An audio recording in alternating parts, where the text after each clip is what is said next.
सर्वेभ्यो नमो नमः। मम नाम धर्मेंद्र शर्मा, मूलतः मूलमाहुनागतः मंडी हिमाचल प्रदेशतः अस्मि अहम। तो हम व्याकरण शास्त्र का अध्ययन कर रहे थे, जिसमें कि हमने व्याकरण शास्त्र का जो है सिलेबस देख लिया था कि व्याकरण शास्त्र का क्या क्या सिलेबस रहता है। चाहे आप किसी भी परीक्षा की आप स्टडी कर रहे हैं, तो चाहे आप नेट सेट जैसे एग्ज़ाम की भी तैयारी कर रहे हैं, तो भी आपको अगर व्याकरण शास्त्र से संबंधित जो हमने सिलेबस देखा था पूर्व की वीडियो में, यदि आप उतना भी अध्ययन करते हैं तो कहीं ना कहीं आपको एग्ज़ाम में बहुत सहायता हो सकती है।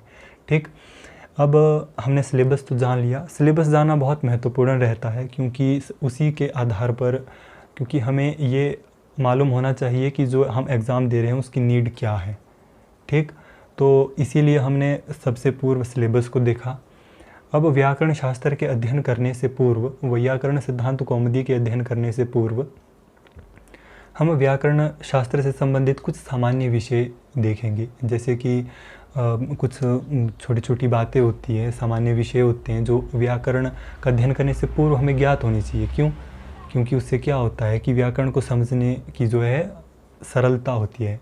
व्याकरण को समझना सरल हो जाता है यदि हम छोटे छोटे बिंदुओं को जानते हैं तो। तो इस वीडियो में हम व्याकरण, जो सबसे पहले तो हम व्याकरण जो अध्ययन कर रहे हैं, तो जो व्याकरण शब्द है उसका अर्थ जानेंगे। देखो, जब हम वैयाकरण सिद्धांत कौमुदी का अध्ययन करेंगे तो उसमें हम सूत्रों का ही तो अध्ययन करेंगे, तो हम सूत्रों के बारे में भी इसमें जानेंगे कि सूत्र जो भिन्न भिन्न प्रकार के रहते हैं, जैसे कि संज्ञा, विधि सूत्र रहते हैं, अतिदेश, अधिकार इत्यादि सूत्र रहते हैं, उन सभी के बारे में हम जानेंगे।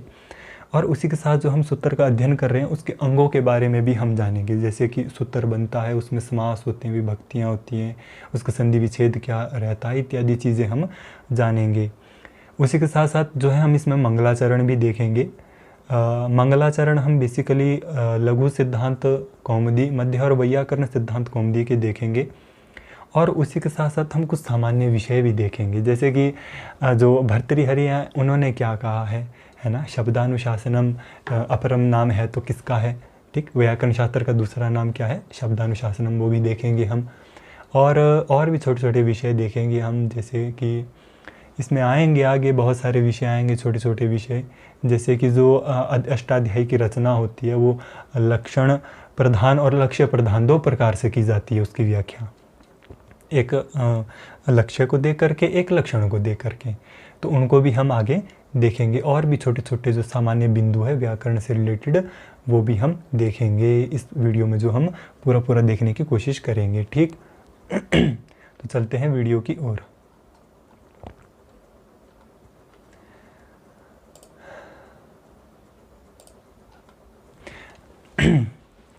व्याकरण शास्त्र का अध्ययन जो हम कर रहे हैं, इसमें शब्द क्या है, व्याकरण, जिसका हम अध्ययन करेंगे यहाँ से आगे। ठीक है, इसे अगली वाली वीडियो से जो है हम वैयाकरण सिद्धांत कौमुदी का अध्ययन करना जो हम शुरू कर देंगे। तो सबसे पहले हमें व्याकरण जो शब्द है इसका हमें संधि विच्छेद मालूम होना चाहिए, क्योंकि कई बार जो है परीक्षा में आ जाता है कि व्याकरण शब्द में कौन सा उपसर्ग है ना, कौन सी धातु है, कौन सा, जैसे इसमें ल्युट प्रत्यय है, कौन सा प्रत्यय है। ठीक, कई बार इसमें ऐसा भी आ जाता है कि व्याकरण शब्द में जो है मूल धातु कौन सी है। ठीक, इसमें क्या लगता है कि जैसे तो हम इसका संधि विच्छेद देखते हैं। जैसे इसका संधि विच्छेद है क्या है, वी, आ, क्री और ल्युट। सामान्य हमें यही पता होता है कि क्या है व्याकरण का संधि विच्छेद क्या रहता है, वी, आ, क्री और ल्युट। ये क्या है, इसका व्याकरण शब्द का संधि विच्छेद है। ठीक, परंतु कई बार क्या होता है कि एग्जामिनर क्या पूछ लेता है व्याकरण शब्द से कि व्याकरण शब्द में जो है मूल धातु कौन सी है। ठीक है, तो ये क्री धातु तो आगे सिद्ध करके होती है, परंतु इसमें मूल कौन सा रहता है, डुक्रिय रहती है। ठीक है, कौन सा रहता है, डुक्रिय, इसमें मूल जो है धातु रहती है। तो उधर क्री नहीं आएगा, डुक्रिय आएगा जब मूल धातु के विषय के बारे में पूछा जाएगा। ठीक है, तो इसका संधि विच्छेद रहेगा वी, आंग, डुक्रिय और ल्युट।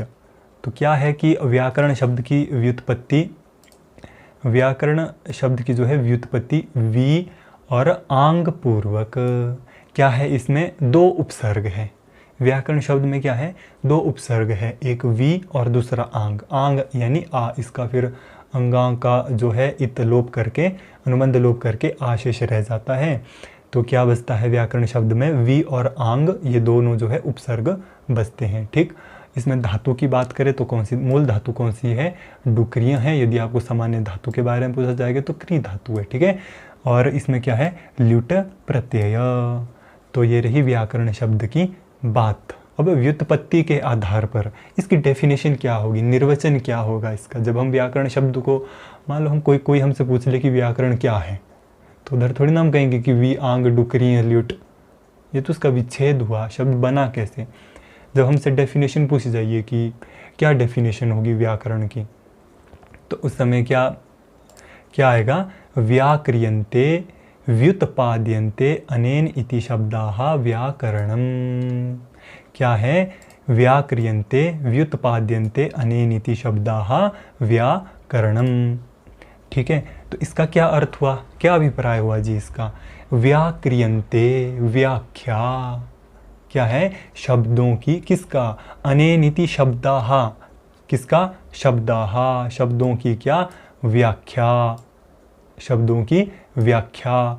और व्युत्पाद्यन्ते, व्युत्पत्ति, ऐसा शास्त्र जिसके द्वारा जो है शब्दों की एक तो व्याख्या हो रही है, दूसरा क्या है, उसकी उत्पत्ति भी तो हो रही है। शब्दों की जो उत्पत्ति है, सिद्धि है, जिस शास्त्र के द्वारा हम जो है, जिस शास्त्र के द्वारा शब्दों की व्युत्पत्ति और व्याख्या हो, वह शास्त्र क्या कहलाता है, व्याकरण शास्त्र कहलाता है।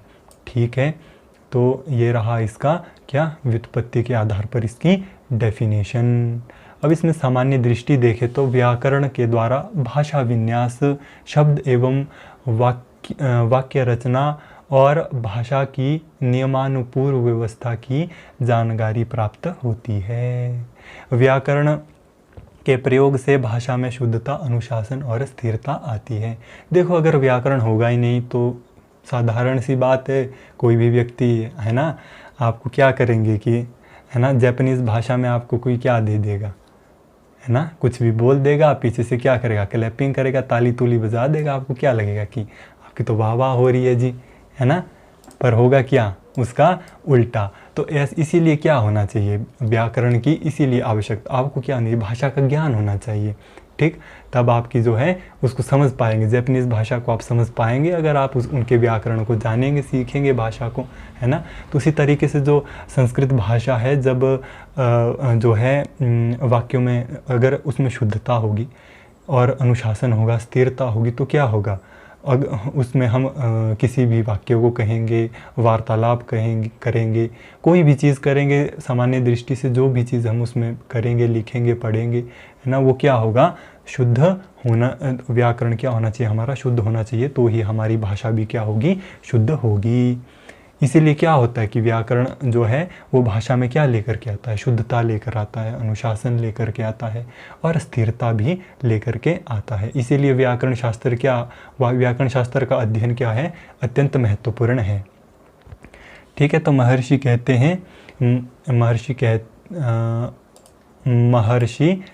हैं कि क्या कहते हैं कि अपनी महान रचना में जो है व्याकरण को क्या कहते हैं, शब्दानुशासन। व्याकरण को क्या कहा है इन्होंने, शब्दानुशासन कहा है। देखो, है ना, महर्षि पतंजलि ने क्या कहा है, अपनी जो इन्होंने तो और भी रचनाएं की है, 2 रचनाएं इनकी और भी है जो व्याकरण से संबंधित है, वो इनकी महाभाष्यम रचना है। ठीक है, और महाभाष्यम में जो है इन्होंने सबसे प्रथम शब्द ही आ जाता है उसमें कि अथ शब्दानुशासनम। क्या आता है, अथ शब्दानुशासनम। तो क्या अथ उधर मंगल वाचक शब्द है कि अब क्या, अब शब्दानुशासनम, शब्दों का अनुशासन हम देखेंगे। ठीक है, अभी तक जो हमने पूर्व में बात की हो तो कि अब क्या करेंगे हम, शब्दानुशासन, शब्द के बारे में हम जानेंगे। और शब्द में भी क्या, अनुशासन, शब्दों का अनुशासन क्या है उसके बारे में जो है महर्षि पतंजलि ने क्या है, पूरी की पूरी महाभाष्य की रचना की है। ठीक हाँ, तो अब आता है, हमने इसमें क्या देख लिया, इसका विच्छेद देख लिया, व्युत्पत्ति देख ली और इसका अपरम नाम देख लिया। ये इसका क्या है, अपरम नाम है। आप किसी परीक्षा में यदि आ जाएगा कि व्याकरण का जो है अपरम नाम क्या है, तो वो क्या है, शब्दानुशासनम। और ये किसने कहा है? इन महर्षि ने, ठीक है। इन महर्षि ने जो है क्या कहा है? व्याकरण को क्या कहा है? शब्दानुशासनम कहा है। और कहाँ जो है इन्होंने बोला है? तो महाभाष्य में बोला है, ठीक है। महर्षि पतंजलि ने जो है महाभाष्य में व्याकरण को शब्दानुशासन नामक ग्रंथ बोला है, ठीक है, जिसमें कि शब्द का क्या हो? अनुशासन हो। अब क्या आता है? अब बारी आ जाती है सूत्रों की, ठीक है। तो विषय के आधार पर जो है सूत्र 6 प्रकार के रहते हैं, ठीक है। कितने प्रकार के रहते हैं? 6 प्रकार के। हाँ जी, जितने भी हमने जो सूत्र हम जिनका हम अध्ययन करते हैं वो जो है सिर्फ एक ही प्रकार के सूत्र थोड़ी ना होते हैं, इसीलिए तो संज्ञा सूत्र कहते हैं कि संज्ञा विधायक सूत्र इति, है ना। ये क्या है? संज्ञा का जो विधायक सूत्र है ना। आगे हम कहते हैं कि अधिकार सूत्र इत्यनेन अधिकारेण, क्यों लिखते हैं? क्योंकि अधिकार सूत्र होते हैं वो, ठीक है। तो क्या आता है इसके संबंधित श्लोक? संज्ञा च परिभाषा च विधिर नियम एव च अतिदेशो अधिकारश्च षड्विधम सूत्रम उच्यते। क्या कहते हैं कि सूत्र जो है 6 प्रकार के है। संज्ञा च परिभाषा च, संज्ञा और परिभाषा सूत्र, ठीक। और विधिर नियम एव च, विधि सूत्र नियम सूत्र। अतिदेशो अधिकारश्च, अतिदेशो अधिकारश्च क्या है? अतिदेश सूत्र और अधिकार सूत्र। षड्विधम उच्यते, ये 6 प्रकार के क्या है? सूत्र हैं, ठीक। और देखो, जो अगर आप सूत्र का जो मेन विषय क्या है? शास्त्र को जानना, व्याकरण शास्त्र को जानना। क्या किया कि जो अष्टाध्यायी की संपूर्ण रचना वो किस में है? सूत्रबद्ध है। यानी कि बहुत एक विशाल विषय को संक्षिप्त किया गया है, छोटा छोटा किया गया है, उनको सूत्रबद्धता में किया गया है कि आप छोटे सी इन चीज़ को स्मरण करके आप क्या है? व्याकरण शास्त्र के नियम, पूरे के पूरे नियम को आप जान सकते हैं। उसका संक्षिप्त छोटे रूप के लिए उसको सूत्र नाम दिया गया है, ठीक है। कोई भी सूत्र हो उसमें, इसीलिए क्या हम उसकी फिर वृत्ति का अध्ययन करते हैं। जब हम वृत्ति पढ़ते हैं तब हम उसमें पूरा जानते हैं कि ये सूत्र क्या क्या कर रहा है, क्या क्या चीज़ें जो है इसके अंदर हो रही है, वो हमें सूत्र का अध्ययन करने से फिर मालूम होती है। परंतु उस पूरी की पूरी वृत्ति का क्या है? सूत्र एक संक्षिप्त रूप है, ठीक है, एक छोटा रूप है जिसमें कि पूरी की पूरी बातें आ जाती है, ठीक है। तो देखो, जो सूत्र है, सूत्र को समझने के लिए जो है सूत्र को समझने के लिए एक स्टोरी है। मैं आपको एक स्टोरी सुनाता हूँ, बहुत ही मज़ेदार कहानी है, ठीक। जैसे मान लो आपके घर के साथ कोई भी ज़मीन है, कोई भी ज़मीन जो है आपके घर के साथ है, ठीक। वहाँ पर क्या करता है कि कोई भी पड़ोसी जो है उसमें अधिकार कर लेता अपना, कुछ भाग में 1 बीघा ज़मीन में आपका अधिकार कर लिया है, 2 साल से कर लिया है, आप घर में नहीं थे, बाहर थे, पढ़ाई कर रहे थे, ठीक। तो क्या कर लिया है, जो पड़ोस का पड़ोसी उसने अधिकार कर लिया। अक्सर जो है पड़ोसी क्या करते हैं, है ना, ज़मीन का ऐंठने की कोशिश करते हैं कि थोड़ा थोड़ा आ जाए, ठीक है ना। तो क्या करते हैं, वो थोड़ी थोड़ी ज़मीन को हड़पने की कोशिश करते हैं। 2 साल से उसका उधर क्या है, अब उधर उसका अधिकार बना लिया, तो अब आप क्या करोगे? अब झगड़ा करोगे जा करके? नहीं, तो सिंपल साधारण क्या है, आप क्या करोगे? कानून का सहारा लोगे। तो कानून में आप क्या करोगे? FIR दर्ज कर दोगे, SDM के पास चले जाओ कि भाई हमारा ऐसा हो गया है, 1 बीघा ज़मीन उसने खा ली है जी हमारी, अब बता रहा है कि हमारी ज़मीन है, ठीक है। तो क्या होता है कि आप FIR दर्ज करते हैं, हाई कोर्ट में मुकदमा दायर होता है, ठीक है। तो फिर हाई कोर्ट क्या करता है? SDM को करता है, SDM को आदेश देता है कि जाइए आप क्या करें, छानबीन कीजिए। उसको क्या देता है? आदेश देता है। उसी तरीके से इसमें विधि सूत्र आते हैं, वो क्या करते हैं? डायरेक्ट आदेश देते हैं आपको किसी भी काम को करने के लिए। जब हम विधि सूत्र का इसमें अध्ययन करेंगे, जो ये विधि सूत्र है, जब हम इसका अध्ययन करेंगे तो इसमें जो है आता है आगम लोप इत्यादि, हम इसमें देखेंगे ये। तो ये डायरेक्ट आदेश देता है कि आप भाई इस जगह में आप ये कीजिए, कहीं भी जाने की ज़रूरत नहीं, आप क्या कीजिए, इस जगह की जगह ये जो है आप इसको चेंज कीजिए, या आप आगम कीजिए, आप लोप कीजिए, आप कुछ भी कीजिए। इस तरीके से विधि सूत्र काम करता है। जैसे क्या कर रहा है हाई कोर्ट का जो मैजिस्ट्रेट है, वो क्या कर रहा है? SDM को ऑर्डर दे रहा है कि आप क्या कीजिए, छानबीन कीजिए, ठीक। जब छानबीन होती है, पता चलता है कि आपकी ज़मीन है, तो क्या करता है मैजिस्ट्रेट? क्या कर देता है? आपको अनुमति देता है, अपनी ज़मीन को अधिकार करने के लिए आपको अनुमति देता है, ठीक है। तो उसी प्रकार से ये सूत्र भी आपको अनुमति देते हैं, ठीक है, कि आप क्या कीजिए, हमारे द्वारा आप इस काम को आप आराम से जो है हो सकते हैं, हमारे द्वारा ये काम आराम से हो सकते हैं, ठीक है। वैसे इसमें अधिकार सूत्र भी आता है। अब जो है मैजिस्ट्रेट है, आप जिस भी विधान क्षेत्र के हैं उसी के ही तो एसडीएम को क्या करेगा, मैजिस्ट्रेट ऑर्डर देगा कि आप छानबीन कीजिए। उसी तरीके से अधिकार सूत्र काम करता है, ठीक है। अधिकार सूत्र का एक अधिकार क्षेत्र होता है, उसके अंतर्गत आने वाले कुछ सूत्र होते हैं जिस पर वो अपना अधिकार जमाता है, उसका अधिकार उसके ऊपर होता है। जैसे क्या होता है, एसडीएम का विधान क्षेत्र में, एमएलए का, और जो मिनिस्टर होते हैं उनका पूरी स्टेट में, है ना, डीसी का पूरे के पूरे डिस्ट्रिक्ट में, सब डिस्ट्रिक्ट में किसका, एसडीएम का, है ना। उसी तरीके से जो है अधिकार सूत्र काम करता है, इनका एक अधिकार क्षेत्र रहता है, ठीक है। फिर अतिदेश सूत्र, तो इसी तरीके से ये जो है सारे के सारे सूत्र काम करते हैं। बेसिक विषय सूत्र को समझने का था, मैंने आपको एक कहानी सुनाई सूत्र को समझने के लिए, ठीक है ना। तो सूत्र क्या करता है, आपको अनुमति देता है, क्या बोलता है कि आप आइए, हमारे द्वारा ये काम आप कर सकते हैं आराम से, हमारे द्वारा ये काम हो सकता है, आप कीजिए, ठीक है। इस तरीके से सूत्र काम करता है। कहीं कहीं आपको आदेश देता है, कहीं कहीं नए नियम बनाता है, जैसे संविधान। अब मैजिस्ट्रेट है वो क्या करता है, संविधान के अनुसार, यानी कि संविधान क्या है, एक नियमावली है, नियमों का ही तो एक ग्रंथ है ना संविधान। उस तरीके से नियम सूत्र भी आते हैं इसमें, ठीक है, जो कि कार्य करेंगे, देखेंगे हम। जब विधि सूत्र काम नहीं करता तो नियम सूत्र आ जाते हैं ना, ठीक है। तो इस तरीके से जो है ये सारे के सारे रहते हैं, है ना। तो शुरू करते हैं संज्ञा सूत्र से, ठीक।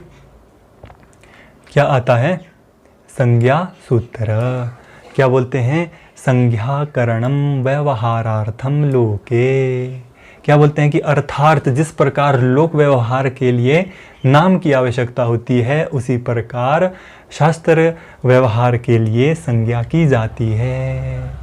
क्या बोलते हैं, देखो संज्ञा को समझने का बहुत ही सरल विषय है। देखो हमने संज्ञा को बचपन से लेकर इसको पढ़ा है ना, बचपन से लेकर पीछा नहीं छोड़ रहा है ये भाई साहब। अब जो हमने यहाँ पर भी संज्ञा को देख रहे हैं, प्रथम सूत्र संज्ञा सूत्र ही है, ठीक है, ठीक है। तो अब जो संज्ञा को समझने का, संज्ञा क्या होता है, नाम। क्या कहते हैं कि लोक व्यवहार के लिए हम क्या रखते हैं, कोई नाम रखते हैं, किसी आदमी का हो, यहाँ तक कि जानवरों के भी नाम हम रखते हैं। जो गाय होती है, हमारे पालतू गाय होती है, भैंस होती है, हम उनके भी क्या रखते हैं, नाम रखते हैं, उसको नाम से बुलाते हैं। हम थोड़ी ना उनको गाय से बुलाते हैं, उनके भी हम नाम रखते हैं। आदमियों के नाम रखते हैं, है ना, आसमान के जितने भी होते हैं नाम रखते हैं, तारों ना, खगोल पिंड, क्या क्या नाम रख देते हैं, है ना, ठीक है। क्यों, ताकि हमें क्या हो, उस विषय के बारे में हमें जानकारी हो, हमें एक संज्ञा, उसका कम से कम एक हम उसको बुला तो सके। उसके बारे में जानकारी लेने के लिए सबसे मूल आधार तो संज्ञा ही है, नाम ही है, ठीक। तो इसीलिए कहते हैं कि संज्ञाकरणम व्यवहारार्थम लोके। लोक व्यवहार में जैसे नाम होते हैं, वैसे ही शास्त्र के व्यवहार के लिए भी क्या होती है, संज्ञाएं होती है।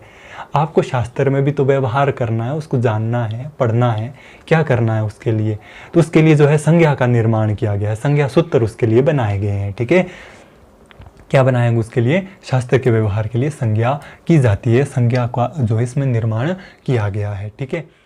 तो जैसे संज्ञा, मान लो अब जैसे दो दोस्त है तो उनके बीच में गपशप हो जाती है, तो क्या कहते हैं कि अरे तू उसको नहीं जानता है, अरे हम क्या किया कि जो विपुल है उसको हम ले गए किसी होटल में, हम ले गए उसको, उधर हमने आइसक्रीम ऑर्डर कर ली कि सोचा इसको आइसक्रीम खिला ले, ठीक, उसको क्या कर ले, हम आइसक्रीम खिला ले। तो फिर आप अब जब आइसक्रीम खाने से पहले आप थोड़ा सा वॉशरूम हो लेते हैं, तो उतने में जब आप वापस आते हैं, ना विपुल उधर ना आइसक्रीम, ठीक, बंदा भी गायब और आइसक्रीम भी गायब, ठीक है। तो क्या जाना हमने, विपुल से हमने पूरी बातें जानी, ठीक है। आधार केस में विपुल ही ना हो तो क्या हो, सब कुछ गायब है। आप इस स्टोरी में क्या बोलेंगे, फिर कुछ भी नहीं बोलेंगे। शुरुआत क्या है, विपुल से ही है, ठीक। तो इसी चीज़, तो इसी तरीके से जो व्याकरण है उसमें भी जो संज्ञा है वो इतनी ही महत्वपूर्ण है जितना कि इस स्टोरी में जो है विपुल है, ठीक है। जिस तरीके से वो क्या कर लेता है, स्क्रीन भी गायब कर लेता है तो खुद भी गायब हो जाता है ना। तो वैसे ही क्या है, अगर संज्ञा भी गायब होगी तो फिर कुछ भी नहीं रहेगा, है ना। तो इसीलिए सर्वप्रथम कौन से सूत्र होते हैं, संज्ञा सूत्र ही होते हैं, ठीक। तो अब जो संज्ञाएं भी होती हैं वो भी कितने प्रकार की होती हैं, 3 प्रकार की जो है रहती है, ठीक है। इसमें क्या होती है, अनवर्थ संज्ञा, कृत्रिम संज्ञा और जो पूर्व से चली आ रही है भाई, है ना, प्राचीन से चली आ रही है वो वाली संज्ञाएं। ठीक है, तो क्या कहते हैं, अनवर्थ संज्ञा। क्या कह रहे हैं, अनवर्थ संज्ञा। क्या कहते हैं कि जो है कुछ संज्ञाओं के नाम जो है, जो क्या किया कि महर्षि ने क्या किया कि जो संज्ञाएं, अब नाम तो रखना है जी, तो क्या किया कि कुछ संज्ञाओं के नाम उन्होंने उनके अर्थ के ही अनुसार रख लिए। जैसी कोई भी बात शास्त्र में कोई विषय है, वो जैसा अर्थ दे रहा था वैसी ही उसकी संज्ञाओं के नाम भी रख लिए उन्होंने। ठीक है, उन्होंने उसमें कोई छेड़खानी नहीं की। ठीक, और उसी प्रकार से जो है उन्होंने संज्ञा सूत्रों को बनाया, जैसा कि जो है नाम दे रहे, जैसा कि वो अर्थ दे रहे थे वैसे के वैसे ही उन्होंने उसको रखा। जैसे कि जो है सर्वनाम उन्होंने नाम रखा है। ठीक है, अव्यय या संप्रदान इत्यादि जितने भी नाम हैं, ये क्या है, उन्होंने अनवर्थ संज्ञा के अनुसार रखे, यानी कि जैसा ये अनवर्थ, जैसा अर्थ दे रहे हैं वैसे ही जिनके नाम रख लिए, ऐसी संज्ञाएं होती है। ठीक है, कृत्रिम नाम से ही जो है हमें पूरा पता चल रहा है कि भाई बनी बनाई, ऐसी संज्ञाएं जो कि अब जो है क्या किया कि उन्होंने स्वयं बनाई है। ठीक है, उन्होंने उनको अर्थ के हिसाब से बनाया, ना ही जो पूर्व के आचार्य रहे उनके हिसाब से बनाया, खुद ही बना लिया जिन्होंने। जैसे अब इधर भ संज्ञा है, क्या है, अब भ से हम क्या जानकारी प्राप्त, कौन सा अर्थ हम प्राप्त करते हैं। ठीक है, तो ये एक संज्ञा है। जब हम शब्द की सिद्धि करेंगे उधर भ आएगा। ठीक है, वो क्या होता है कि जब हम किसी भी शब्द को सिद्ध करते हैं तो जो ये संज्ञाएं हैं ये बहुत ही महत्वपूर्ण बातें रहती है। ठीक है, किसी भी शब्द को सिद्ध करने के लिए महर्षि ने देखा कि कुछ शब्द ऐसे हैं जो बहुत आवश्यक है उसकी सिद्धि करने के लिए, तो उन शब्दों को ध्यान में रखते हुए उन्होंने उनकी संज्ञाएं की। ठीक, तो उसी प्रकार से ये कृत्रिम संज्ञाएं रहती है। ठीक है, और ये बेसिकली हम संज्ञाओं को इस टाइम समझ रहे हैं कि संज्ञा क्या है। ठीक है, संज्ञा सूत्र तो हमने जान लिया कि संज्ञा सूत्र क्या होता है।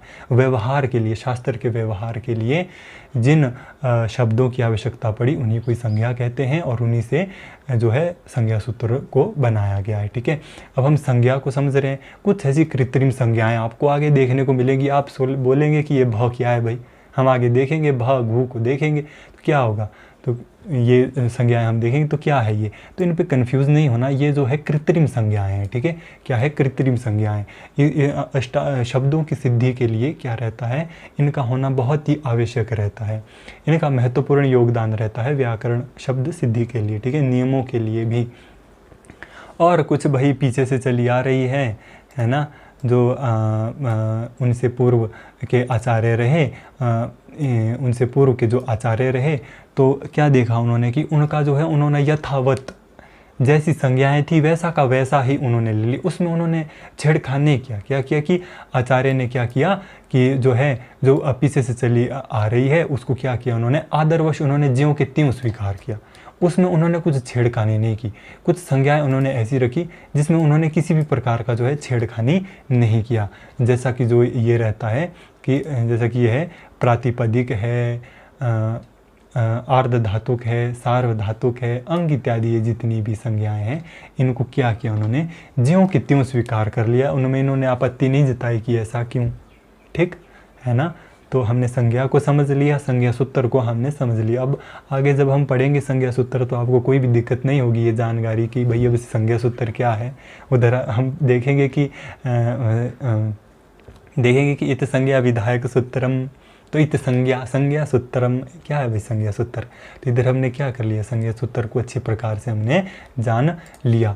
और उसके बाद क्या आता है कि अष्टाध्यायी में लगभग कितने संज्ञा सूत्र हैं, 280। ये लगभग संख्या है ना, पूर्ण संख्या नहीं है। अगर आपको प्रश्न आता है कि अष्टाध्यायी में कितने जो है संज्ञा सूत्र है, तो 280 संज्ञा सूत्र जो है अष्टाध्यायी में है। ठीक, अब अगला आता है परिभाषा सूत्र। कहता है परिभाषा सूत्र क्या कहते हैं कि अनियमे नियमकारित्वम परिभाषत्वम। ठीक, क्या कहते हैं कि अर्थात नियम ना रहने पर जो व्यवस्था की जाए। अब ऐसी स्थिति आ रही है, मान लो हम कहीं भी किसी शब्द की सिद्धि कर रहे हैं, अब उधर कोई भी सूत्र है वो क्या कर रहा है, व्यवस्था नहीं कर रहा है, नियम नहीं कर रहा है।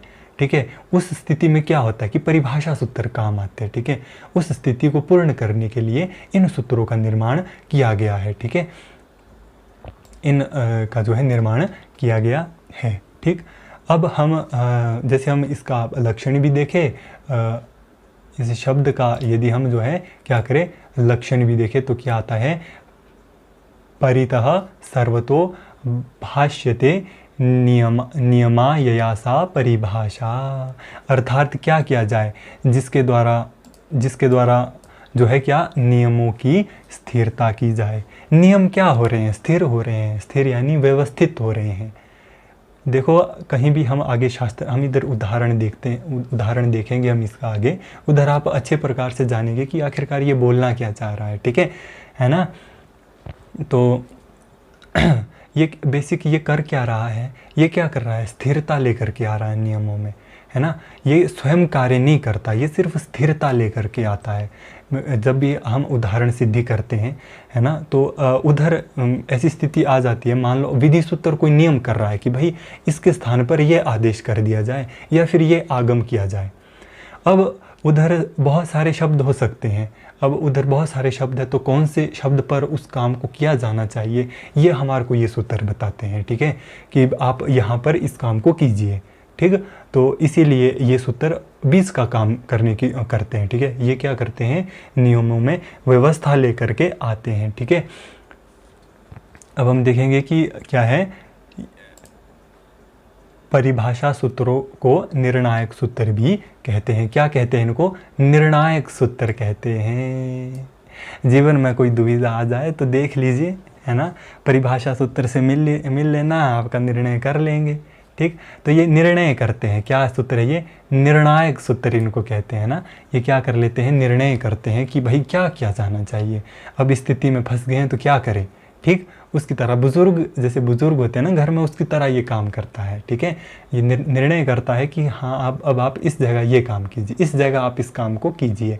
ठीक है, तो हमने देखा था कि ये क्या है, स्वयं कोई काम नहीं करते हैं। ये क्या है कि खुद तो भाई ये क्या करते हैं, आराम से देखो, है ना, साइड में बैठ के हुक्का लिए बैठे हैं, गुड़गुड़ा रहे हैं, है ना, और आपकी और मेरी दोनों की नींद क्या हो रही है, खराब कर रहे हैं। ठीक है, तो ये इसीलिए क्या कर रहे हैं, स्वयं कुछ भी कार्य ये नहीं कर रहे हैं। ठीक है, स्वयं ये कुछ भी काम नहीं करते हैं, आराम से पड़े रहते हैं। बस ये यही बताते हैं कि हाँ आप इस काम को इस तरीके से कर लीजिए। ठीक है, तो क्या कर रहे हैं, देखो ये विधि सूत्र के साथ मिलकर व्यवस्था किया करते हैं। क्या करते हैं, जो विधि सूत्र जो भी नियम करता है, आदेश करता है, उसकी जगह उसको कहाँ पर वो हो, उसकी जो है व्यवस्था करता है। भाव यह है कि सूत्र की प्रवृत्ति में यदि कोई संदेह हो, क्या बोला गया, यदि कोई संदेह हो, उस स्थिति में यदि हमें क्या हो रहा है, यानी कि विधि सूत्र कोई भी काम कर रहा है और हमें वहाँ पर कोई संदेह हो रहा है कि भाई अब ये वहाँ पर बहुत सारे शब्द है कि अब कौन से शब्द में करें हम, तो वहाँ पर क्या करता है, ये संदेह की निवृत्ति करता है। ये सूत्र क्या करते हैं, वहाँ पर संदेह की निवृत्ति करते हैं। और दूसरा क्या हो, यदि विधि सूत्र में अलक्ष्य की प्राप्ति हो,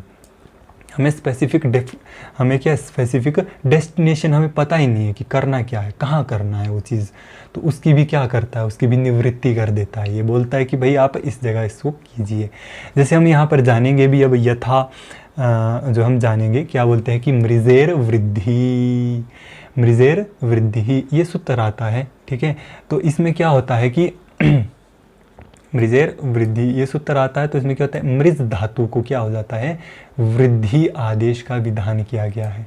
इस सूत्र के द्वारा क्या होता है कि जो मृज धातु है उसको वृद्धि हो, ऐसा ये बोल रहा है कि क्या हो, उसको वृद्धि हो भाई, है ना। ठीक है, जो मृज धातु है उसको वृद्धि हो। अब क्या उठता है कि भाई सवाल उठ जाता है, ऐसा क्या सवाल उठता है कि भैया अब वृद्धि हो तो हो, मृज के किस वर्ण में हो, अब मृज में तो म है, री है, हलंत ज है, अब हो कहाँ भाई। तो क्या कहते हैं, अलो अंत्यस्य। तो ये एक परिभाषा सूत्र है। ठीक है, क्या है, एक परिभाषा सूत्र है। इसके द्वारा क्या बोला जाता है कि अंत्य अल क्या है। आगे जब हम प्रत्याहारों को देखेंगे तो हम अल प्रत्याहार भी देखेंगे, प्रत्याहार कैसे बनते हैं, प्रत्याहार सूत्र क्या है ना। यूँ तो आपको पता होगा कि प्रत्याहार क्या है, प्रत्याहार सूत्र कैसे बनते हैं, अल प्रत्याहार में कौन कौन से आएंगे। ठीक है, आपको सब पता होगा।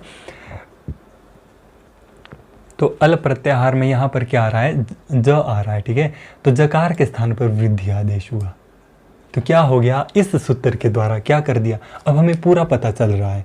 देखो विधि सूत्र क्या है, मृजेर वृद्धि क्या है, एक विधि सूत्र है जिसको हम इसे आगे पढ़ेंगे, ठीक है।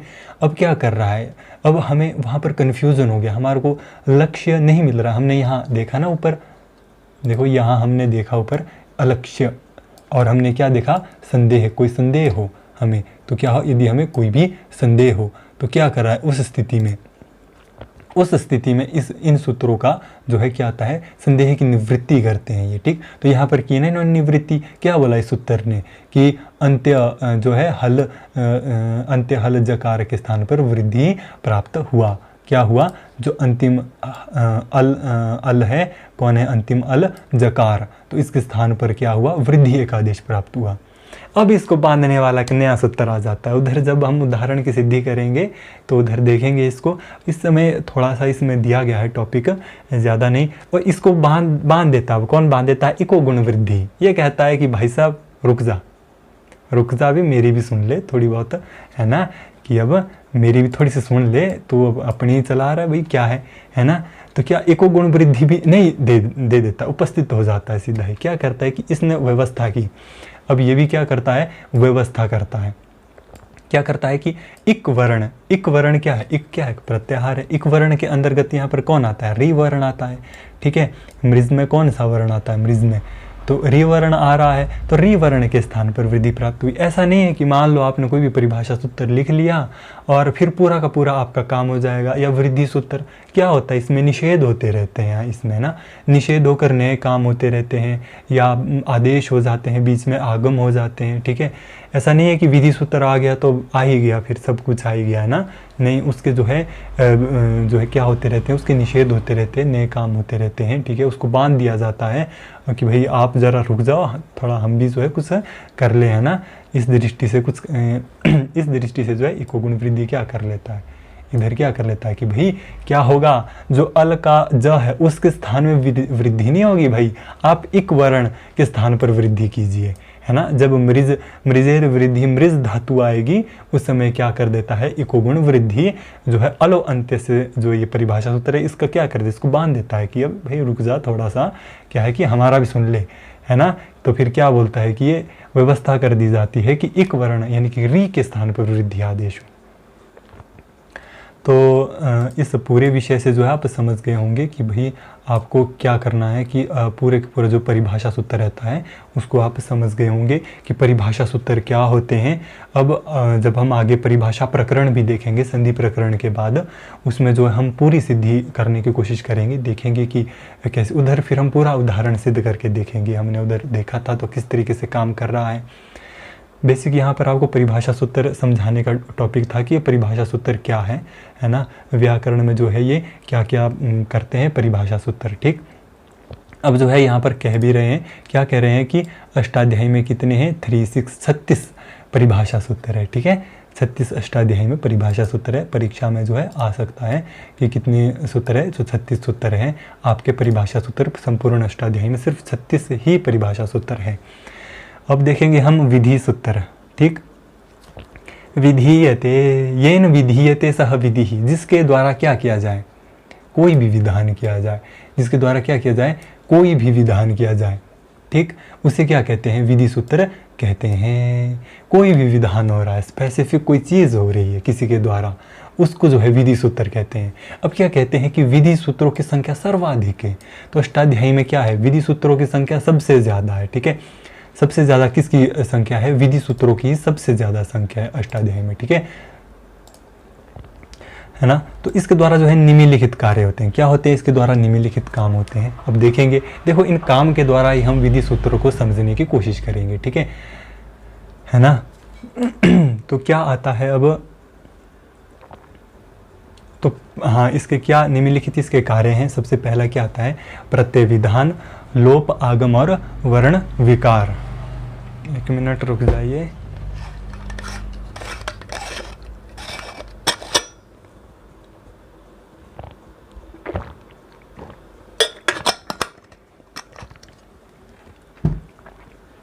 तो क्या आता है, प्रत्यय विधान, लोप आगम और वर्ण विकार।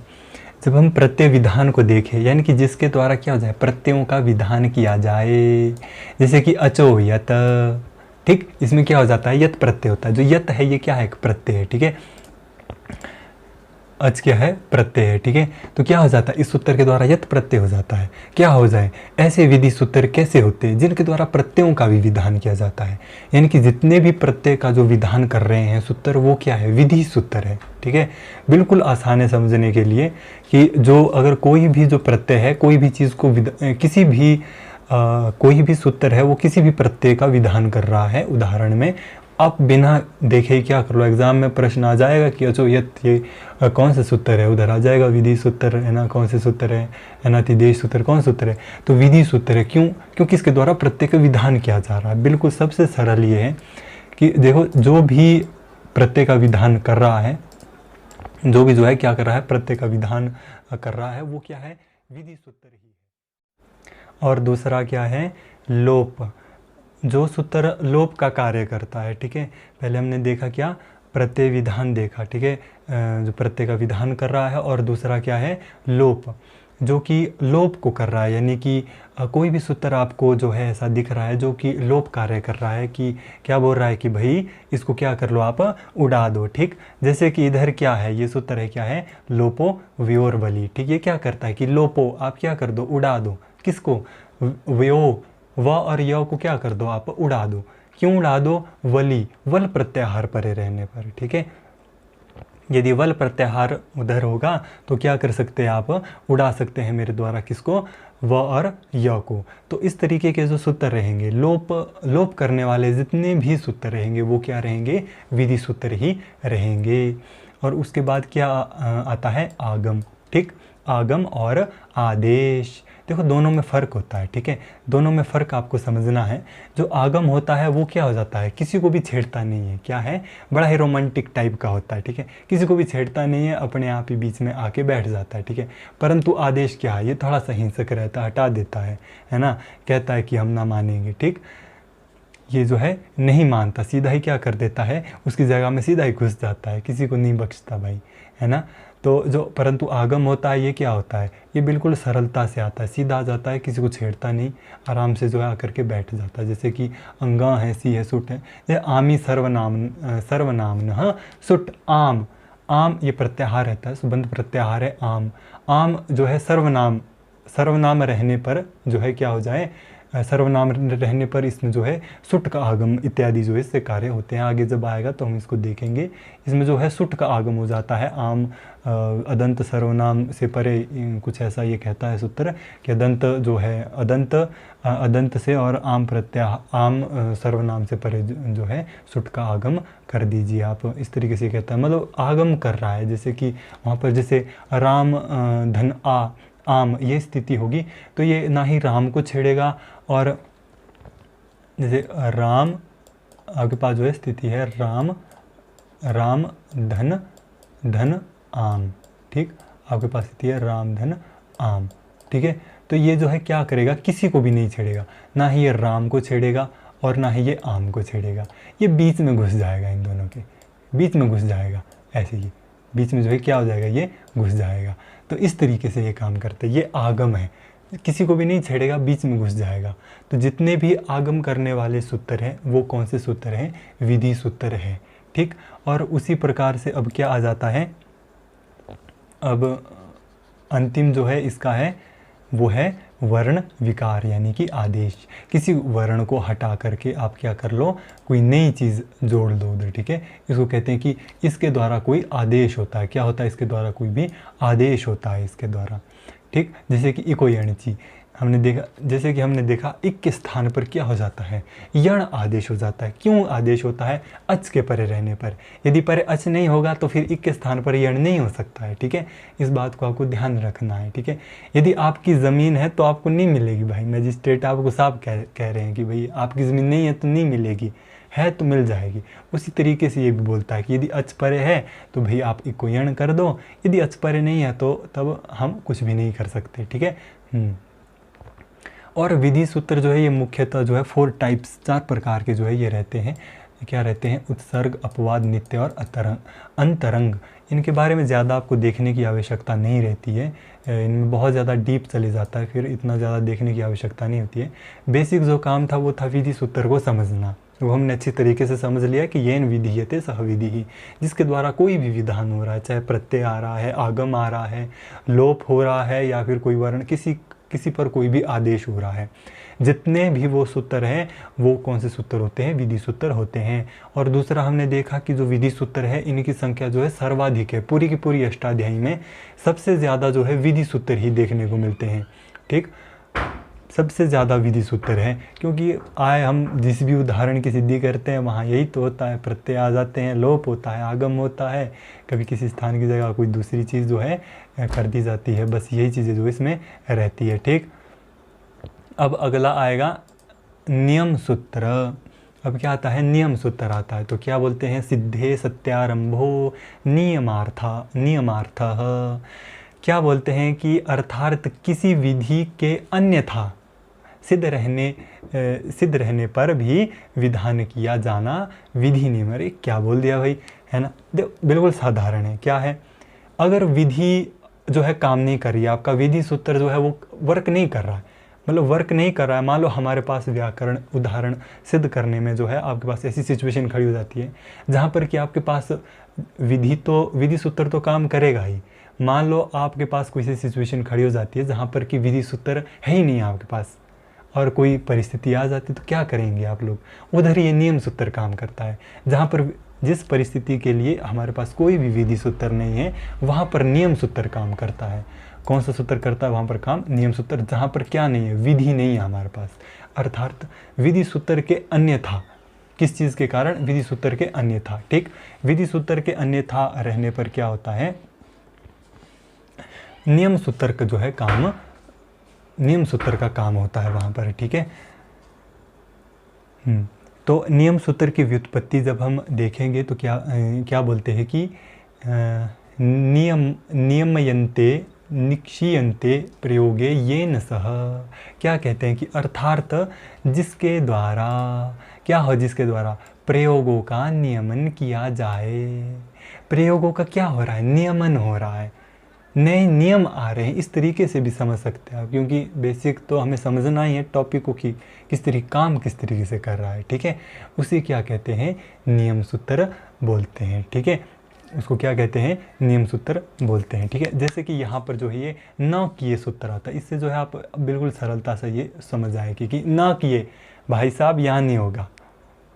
ठीक है, यहाँ नहीं होगा के, इसमें जो है क्यंग क्वंग इत्यादि प्रत्याहार आते हैं। ये कहते हैं कि जो ये सुप्तिगंतम पदम द्वारा जो ये संज्ञा होती है, तो इसमें क्या होता है कि ये कहते हैं कि जो नांत का जो अंतिम शब्द है उसी की क्या होगी, संज्ञा होगी, उसी की जो है संज्ञा रहेगी, बाकी जो है किसी की भी संज्ञा नहीं होगी। इस तरीके से ये कहते हैं। जैसे मान लो अब कोई भी ये संज्ञा सूत्र है, ठीक, ये तो कर रहा है कि भाई इस संज्ञा को कर रहा है। ठीक, अब ये न किए क्या कर रहा है, ये नया नियम बना रहा है। ये जो नियम है ये तो है ही है। ठीक है, संज्ञा सूत्र है, सुप्तिगंतम पदम जो है संज्ञा सूत्र है। ठीक, अब जो ये न किए है ये क्या कर रहा है, ये भी यही संज्ञा कर रहा है, परंतु ये क्या बोल रहा है, ये अलग परिस्थिति को देख रहा है कि अगर जो है क्यंग और क्यंग इत्यादि प्रत्याहार होते हैं, क्यंग क्वंग इत्यादि प्रत्याहार होते हैं कि क्यप आता है या क्यंग कुछ ऐसे प्रत्याहार होते हैं, उनके स्थान में जो है ये नियम करता है। ठीक है, वहाँ पर क्या करता है कि भाई ये संज्ञा जो है नांत में होगी। ठीक है, नकारांत शब्द की ही होती है, बाकी नहीं होती है। किसकी होती है, सिर्फ नकारांत शब्द की होती है। ठीक, इस तरीके से जो है ये कहता है कि क्या होती है, नकारांत शब्द की ही ये रहती है। ठीक, अब अगला क्या आता है कि अष्टाध्यायी में कितने हैं, लगभग कितने सूत्र है, 217 सूत्र हैं। अष्टाध्यायी में नियम सूत्र कितने हैं, लगभग 217 है। ये भी परीक्षा की दृष्टि से बहुत ज़्यादा महत्वपूर्ण है। देखो, अगर आप अभी भी इसको नहीं समझे हैं तो कृतधित समासाष्ट से समझते हैं। जो कृतधित समासाष्ट है, क्या करते हैं कि उधर जो है प्रातिपदिक संज्ञा आती है। ठीक है, जब हम सुबंत प्रकरण देखेंगे उधर प्रातिपदिक संज्ञा होती है, पूर्व में किसी सूत्र के द्वारा उधर प्रातिपदिक संज्ञा होती है। ठीक है, तो क्या कहते हैं, ये नियम सूत्र नया नियम बना रहा है, वही प्रातिपदिक संज्ञा है, परंतु सूत्र नियम नया है। क्या बोल रहा है? कृतधित समास। भाई कृतधित और समास में भी होगा, क्या होगा? प्रातिपदिक संज्ञा होगी। आप इनको मत छोड़िए। जैसे मान लो अब हमारे पास विधि सूत्र तो बोल रहा है कि भाई प्रातिपदिक संज्ञा होगी। अब हमारे पास यदि कृतधित और समास के विषय आ जाएंगे तो हम उधर क्या करेंगे? उधर कैसे प्रातिपदिक संज्ञा करेंगे? उधर फिर नियम सूत्र आते हैं इस तरीके के, जैसे कृतधित समासाश्च है। ये क्या करता है कि जो विधि सूत्र ने नियम दिया है कि जो विधि सूत्र ने जो है नियम दिया है, ठीक है, उसी को ही ये फॉलो करता है कि भाई कृतधित और समास में भी होगा। ठीक है, इस तरीके से कृतधित समास में भी क्या होगी? प्रातिपदिक संज्ञा होगी, है ना।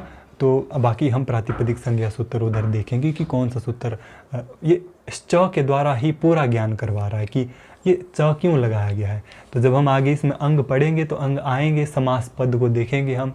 ठीक है, समास पद से ही जो है आपको अर्थ का ज्ञान होता है किसी भी शब्द के द्वारा। ये च, इस च का क्या अर्थ है? च का अर्थ हो कि जो पूर्व में हुआ वही यहाँ भी होगा। ठीक, ये नियम सूत्र है। इस तरीके से देखो, नियम किसी का भी हो सकता है, चाहे वो संज्ञा सूत्र का, इधर सुप्तिगंतम पदम नियम किसका है? संज्ञा सूत्र का है। और नया नियम बनाया जा रहा है, संज्ञा वही है। ठीक, सूत्र कौन सा बना रहा है? नया नियम बना रहा है। ठीक है, न ये क्या कर रहा है? नया नियम बना रहा है। और संज्ञा क्या है? वही पुरानी वाली है। उसी संज्ञा के रिलेटेड कोई नया नियम बना रहा है। क्यों बना रहा है? क्योंकि इसकी आवश्यकता उधर उस उदाहरण या उस परिस्थिति में हुई होगी जहाँ पर कोई भी विधि सूत्र काम नहीं कर रहा है या फिर कोई भी संज्ञा सूत्र काम नहीं कर रहा है। उस जगह में, जिस जगह में कोई भी नहीं काम कर रहा है, उस जगह में ये जो नियम सूत्र है ये नई स्थितियों को जो है क्या कर देता है? खड़ा कर देता है, नए नियमों को बना देता है। जैसे इसने बनाया कृतधित समासाश्च। हमने क्या देखा? कृतधित समासाश्च से हमने इसको जान लिया कि इसमें प्रातिपदिक संज्ञा होगी जैसे उधर हुई थी। ठीक, तो इस तरीके से जो है नियम सूत्र काम करते हैं। तो अष्टाध्यायी में लगभग कितने हैं? 217 नियम सूत्र है। कितने सूत्र है? 217 जो है नियम सूत्र अष्टाध्यायी में है। ठीक, हमने नियम सूत्र को भी हमने देख लिया। अब आएगा अतिदेश। अतिदेश सूत्र। अदिश्यन्ते विधि देखो सामान्य क्या इसको समझने का है। अतिदेश सूत्र इसमें क्या करता है कि जिसके द्वारा समानता प्रदान की जाए। क्या की जाए? समानता।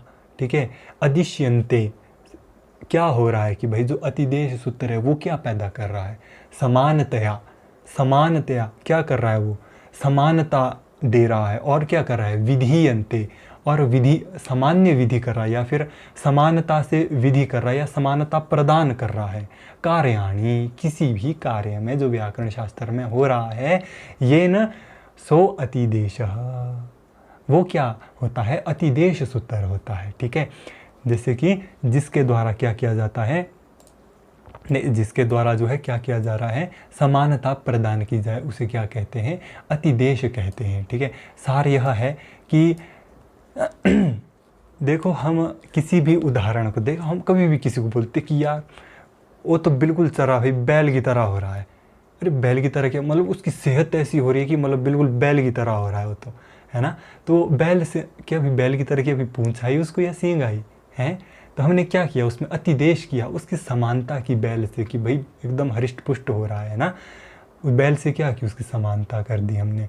तो उस तरीके से जो है अतिदेश सूत्र जो है होते हैं उस तरीके के होते हैं। ठीक है, जितने भी जो ऐसे सूत्र रहेंगे वो क्या होते हैं? अतिदेश सूत्र ही होते हैं। ठीक है, जो कि समानता प्रदान कर रहे हैं। ठीक है, अब लोक में भी देखा जाता है। इधर हम देख रहे हैं कि देखो इधर क्या हमने ये नहीं देखा था कि भाई जो जैसा नहीं है, देखो जो जैसा नहीं है आदमी अब बैल की तरह थोड़ी ना हो सकता है कहीं भी, है ना। अब बैल की तरह थोड़ी ना उसको सींग लग सकते हैं ना। तो क्या हो जाएगा? फिर भी उसे क्या है कि वैसा दिखाया जा रहा है उसको, जैसा वो नहीं है फिर भी उसको वैसा बताया जा रहा है। उसी को अतिदेश कह रहे हैं, है ना। ठीक है, उसको ज़बरदस्ती उसमें घुसाया जा रहा है जो उसमें है ही, जो उसमें हो ही नहीं सकता है। अभी तक हमने रिप्लेसमेंट देखी, देखो जो जहाँ है ही नहीं तब भी उसको ज़बरदस्ती घुसाया जाए, वही अतिदेश सूत्र करता है। वही काम जो है अतिदेश सूत्र जो है कर रहा है। ठीक है, अब देखो यहाँ पर दिया गया है कि लोक में भी देखा जाता है कि अत्यधिक जो भला व्यक्ति है उसको क्या कहते हैं, गौरयम। ये जो है उदाहरण किसका है, महाभाष्य का उदाहरण है ये। और मम्मटाचार्य विरचित शास्त्र में भी गौरयम लक्षण, जब हम उधर लक्षणावृत्ति देखते हैं, है ना, तो वहाँ पर भी गौरयम जो है उदाहरण आता है। ठीक है, तो गौरयम क्या होता है कि गाय की तरह है भाई, व्यक्ति कैसा है, गाय की तरह है। गाय की तरह कैसा है भाई, भोला भाला है वो। इसका थोड़ी ना ऐसा मतलब थोड़ी ना है कि गाय की तरह क्या उसको भाई पूंछ आ गई है या कुछ और हो गया उसको गाय की तरह, ऐसा थोड़ी ना है। क्या उसको भले आदमी की उसको देखते हैं कि जैसे गाय जो कैसी होती है, एकदम शांत होती है, वैसा ही वो आदमी भी कैसा है, गाय की तरह होती है। हमने क्या जानी उससे, उसकी क्या जानी, प्रकृति जानी। उस व्यक्ति की क्या जानी हमने, प्रकृति जानी। ठीक है, उस गाय से जब उसकी समानता हुई तो हमने उसकी प्रकृति जानी कि गाय की तरह है, भला व्यक्ति है। ठीक है, तो ये ऐसे सूत्र जो है अतिदेश सूत्र कहलाते हैं। जैसे कि क्या आ जाता है, गो तो नित, क्या कहते हैं, गो तो नित। क्या कहता है ये शब्द कि गौ, इसमें जो है शब्द गौ शब्द जो है इधर सिद्ध होता है। ठीक है, इस सूत्र का अर्थ रहता है कि भाई जो ओकारांत शब्द से विहित सर्वनाम स्थान रहता है। ठीक है, ओकारांत शब्द जैसे कि गो शब्द रहता है, क्या रहता है कि ओकारांत से जो क्या है, ओकारांत शब्द से विहित है कौन, सर्वनाम जो विहित है, उससे क्या हो जाता है, नित्यवद्ध हो, वो क्या हो जाता है, नित्य। गो तो नित्य, वो क्या हो जाता है, नित्यवद्ध होता है। ठीक है ना, तो इस तरीके से क्या हो जाती है, इसमें समानता की जा रही है कि भाई जो गो होगा उसको भी आप नित्य की तरह ही देखिए, उसको जो है आप अलग नहीं देखिए, नित्यवत उसको भी कीजिए। इस तरीके के जो सूत्र आएंगे कि उस वत कीजिए, ऐसा कीजिए, उसकी तरह कीजिए, नित्यवत कीजिए, किसी और की तरह कीजिए, तो उसमें वो सूत्र कैसे रहते हैं, अतिदेश सूत्र कहते हैं कि भाई इसमें भी वही चीज़ होगी जो हमने की, वही चीज़ इसमें होगी, आप उसी की तरह इस चीज़ को भी कीजिए। ऐसे जो सूत्र आगे हमको आएंगे तो उनका क्या रहता है, उनको अतिदेश सूत्र कहा जाता है। ठीक है, वो क्या रहते हैं, अतिदेश सूत्र रहते हैं। हाँ, तो क्या होता है कि आचार्य भट्टोजी दीक्षित ने जो है 7 प्रकार के अतिदेश बताए हैं। ठीक है, कितने प्रकार के, 7 प्रकार के, इनको आप देख लेना, सब जितने भी ये 7 प्रकार के अतिदेश है। ठीक है, इनमें इतना ज़्यादा डीप जाने की आवश्यकता नहीं रहती है, पर फिर भी आप उन जो है इनके नाम वगैरह यहाँ पर हमने जो है दे दिए हैं। ठीक है, परंतु ये आप जान के रखिए कि जो है भट्टोजी दीक्षित ने कितने प्रकार के अतिदेश सूत्र बताए हैं, तो 7 प्रकार के अतिदेश सूत्र बताए हैं। कितने प्रकार के, 7 प्रकार के अतिदेश सूत्र होते हैं। ठीक, अब हमारा सबसे अंतिम आता है अधिकार सूत्र। अब क्या आता है, अधिकार सूत्र आता है। ठीक, अब क्या कहते हैं, एकत्रो पातस्य अन्यत्र व्यापारो अधिकारः। क्या कहते हैं कि अर्थार्थ एक स्थान पर प्राप्त का अन्यत्र व्यापार कर रहे हैं। क्या कर रहे हैं कि एकत्रोपातस्य अन्यत्र व्यापारो अधिकारः, क्या कर रहे हैं कि भाई एक स्थान पर प्राप्त का अन्यत्र व्यापार कर रहे हैं, उसको अधिकार कहलाता है। क्या हो रहा है कि हमने जैसे आपको पहले बताया कि एसडीएम क्या करता है, एसडीएम का अधिकार क्षेत्र कितना रहता है, पूरी की पूरी सब डिवीज़न जो रहती है उसमें उसका अधिकार रहता है। ठीक, और उसी तरह जो डीसी होता है उसका पूरी की पूरी किस में रहता है, डिस्ट्रिक्ट में रहता है। ठीक, और मिनिस्टर का क्या रहता है, सीएम का कहाँ रहता है, पूरे के पूरे स्टेट में रहता है। पीएम का कहाँ रहता है, पूरे के पूरे देश में रहता है अधिकार। उसी तरीके से अष्टाध्यायी में अधिकार सूत्र आते हैं। ये क्या करते हैं कि जैसे इधर प्रत्यय है, ये अधिकार सूत्र है, देखो है ना, ये शायद कृदंत में रहेगा ये सूत्र, हाँ शायद कृदंत प्रकरण में है ये सूत्र प्रत्यय। ये क्या करता है, अधिकार करता है। ये क्या करता है कि अधिकार कर रहा है कि भाई यहाँ तक जो है मेरा अधिकार है, यहाँ से बाहर जो है मैं काम नहीं कर सकता। मान लो अब आप जो है किसी भी जो है आपकी कोई भी सब डिस्ट्रिक्ट में जो है आपका कोई भी चीज़ चोरी हो जाती है, तो आप क्या करेंगे, वहाँ के जो एसडीएम हो उससे जो जाकर आप उधर से मिलेंगे, एफआईआर वगैरह उधर दर्ज करवाएंगे, या इंस्पेक्टर से मिलेंगे, उसके जो थाने के जो इर्द गिर्द का जो एरिया है, अधिकार क्षेत्र है। अब आप ऐसा नहीं कर सकते कि आप पर्स यहाँ पर घूम रहा है और आपके किसी और जगह में जा कर के किसी और जगह जो है रिपोर्ट लिखा रहे हैं, तो ऐसा नहीं होता है। ठीक है, हट फिर के वापस वहीं आना होगा। तो उसी तरीके से अधिकार क्षेत्र भी होता है, इनका एक स्पेसिफिक क्षेत्र होता है जिनमें ये काम करते हैं। ठीक है, जिनमें जो ये काम करते हैं, यानी कि इसका अन्यत्र व्यापार का जो इसमें लिखा गया है, यानी कि सूत्र एक ही है परंतु बहुत लंबी जगह जो है उस, जैसे कि मान लो शादी होती है, शादी में क्या होता है, दूल्हा होता है, दूल्हे के साथ जो बारातीगण होते हैं ना, उसी तरीके से जो अधिकार सूत्र के साथ भी उसके बाराती साथ रहते हैं ना, दूल्हा नहीं बारात नहीं, उसी तरीके से है ना। तो अधिकार सूत्र जो है इसी तरीके अपनी बारात अपने साथ रखता है, यानी कि जितनी भी इसकी बारात होती है इसके साथ ही चलती है, ठीक है, इसके अंतर्गत ही उन सभी कुछ जाना जाता है। दूल्हा नहीं होगा तो बारात नहीं होगी, इस तरीके से अधिकार सूत्र नहीं होगा तो इसकी भी जो सूत्र रहेंगे वो नहीं होंगे, ठीक है। तो अष्टाध्यायी में लगभग कितने सूत्र है, 48। अष्टाध्यायी में लगभग जो है 48 अधिकार सूत्र हैं, ठीक है। ये भी महत्वपूर्ण विषय रहेगा। तो इसी के साथ जो है हमने संपूर्ण इनको जान लिया, क्योंकि ये बहुत ज़्यादा महत्वपूर्ण है, क्योंकि संपूर्ण जितना भी अष्टाध्यायी है वैयाकरण सिद्धांत को हम दिए, हम उसमें सूत्र ही तो पढ़ेंगे। जब हमें यही पता नहीं होगा कि सूत्र कितने प्रकार के रहते हैं, जो हम सूत्र का अध्ययन कर रहे हैं ये कौन सा सूत्र है, ये जो है क्या कर रहा है, आदेश कर रहा है तो विधि सूत्र है, ठीक है ना। तो अतिदेश सूत्र कौन से सूत्र होते हैं, है ना। जो बोल रहा है कि भाई उसकी तरह करो, नित्यवत करो, वो क्या हो गया, अतिदेश सूत्र हो गया। उसी तरीके से हम संज्ञा सूत्र भी देखेंगे, आगे आएगा कि भासंज्ञा विधायक सूत्रम, है ना। तो भा क्या है ना, भा को क्यों लिया गया, अब उधर हमें कन्फ्यूज़न नहीं होगा किसी भी प्रकार से, ठीक। अब जो हम अगला जो हम क्या अध्ययन करेंगे, अब सूत्र के 6 अंग। देखो सूत्र के 6 प्रकार भी है और अंग भी 6 है। देखो अंग क्यों 6 है, अंगों को हम क्यों अध्ययन कर रहे हैं, क्योंकि जैसे देखो हम सूत्र को पढ़ेंगे, अब सूत्र में भी हमें देखना, अभी तो हमने समस्त सूत्रों को देखा, अब हम सूत्र में भी देखेंगे कि एक सूत्र बनता कैसे है, ठीक है। एक सूत्र बन कैसे रहा है, उसमें उसके कितने अंग है, कितने अंग उसको जो है मिलाकर बना रहे हैं, ठीक। उसी दृष्टि में जो है इसका सबसे पहला जो है क्या रहता है, इसका विच्छेद रहता है भाई। सबसे पहला क्या है, सबसे पहला तो विच्छेद है, उसके बाद विभक्ति, समास, अर्थ, उदाहरण और सिद्धि है, ठीक। अब सबसे पहला जो विच्छेद है, देखो हमारे पास सूत्र क्या है, एक शब्द है, 2 शब्द है, या जितने भी शब्द है, 2-3 शब्द है, जितना भी है एक पूरा शब्द है। अब उसमें क्या रहता है विच्छेद, उसमें भिन्न भिन्न शब्द रहते हैं, जैसे इको यण ची, इक यण अच, ठीक।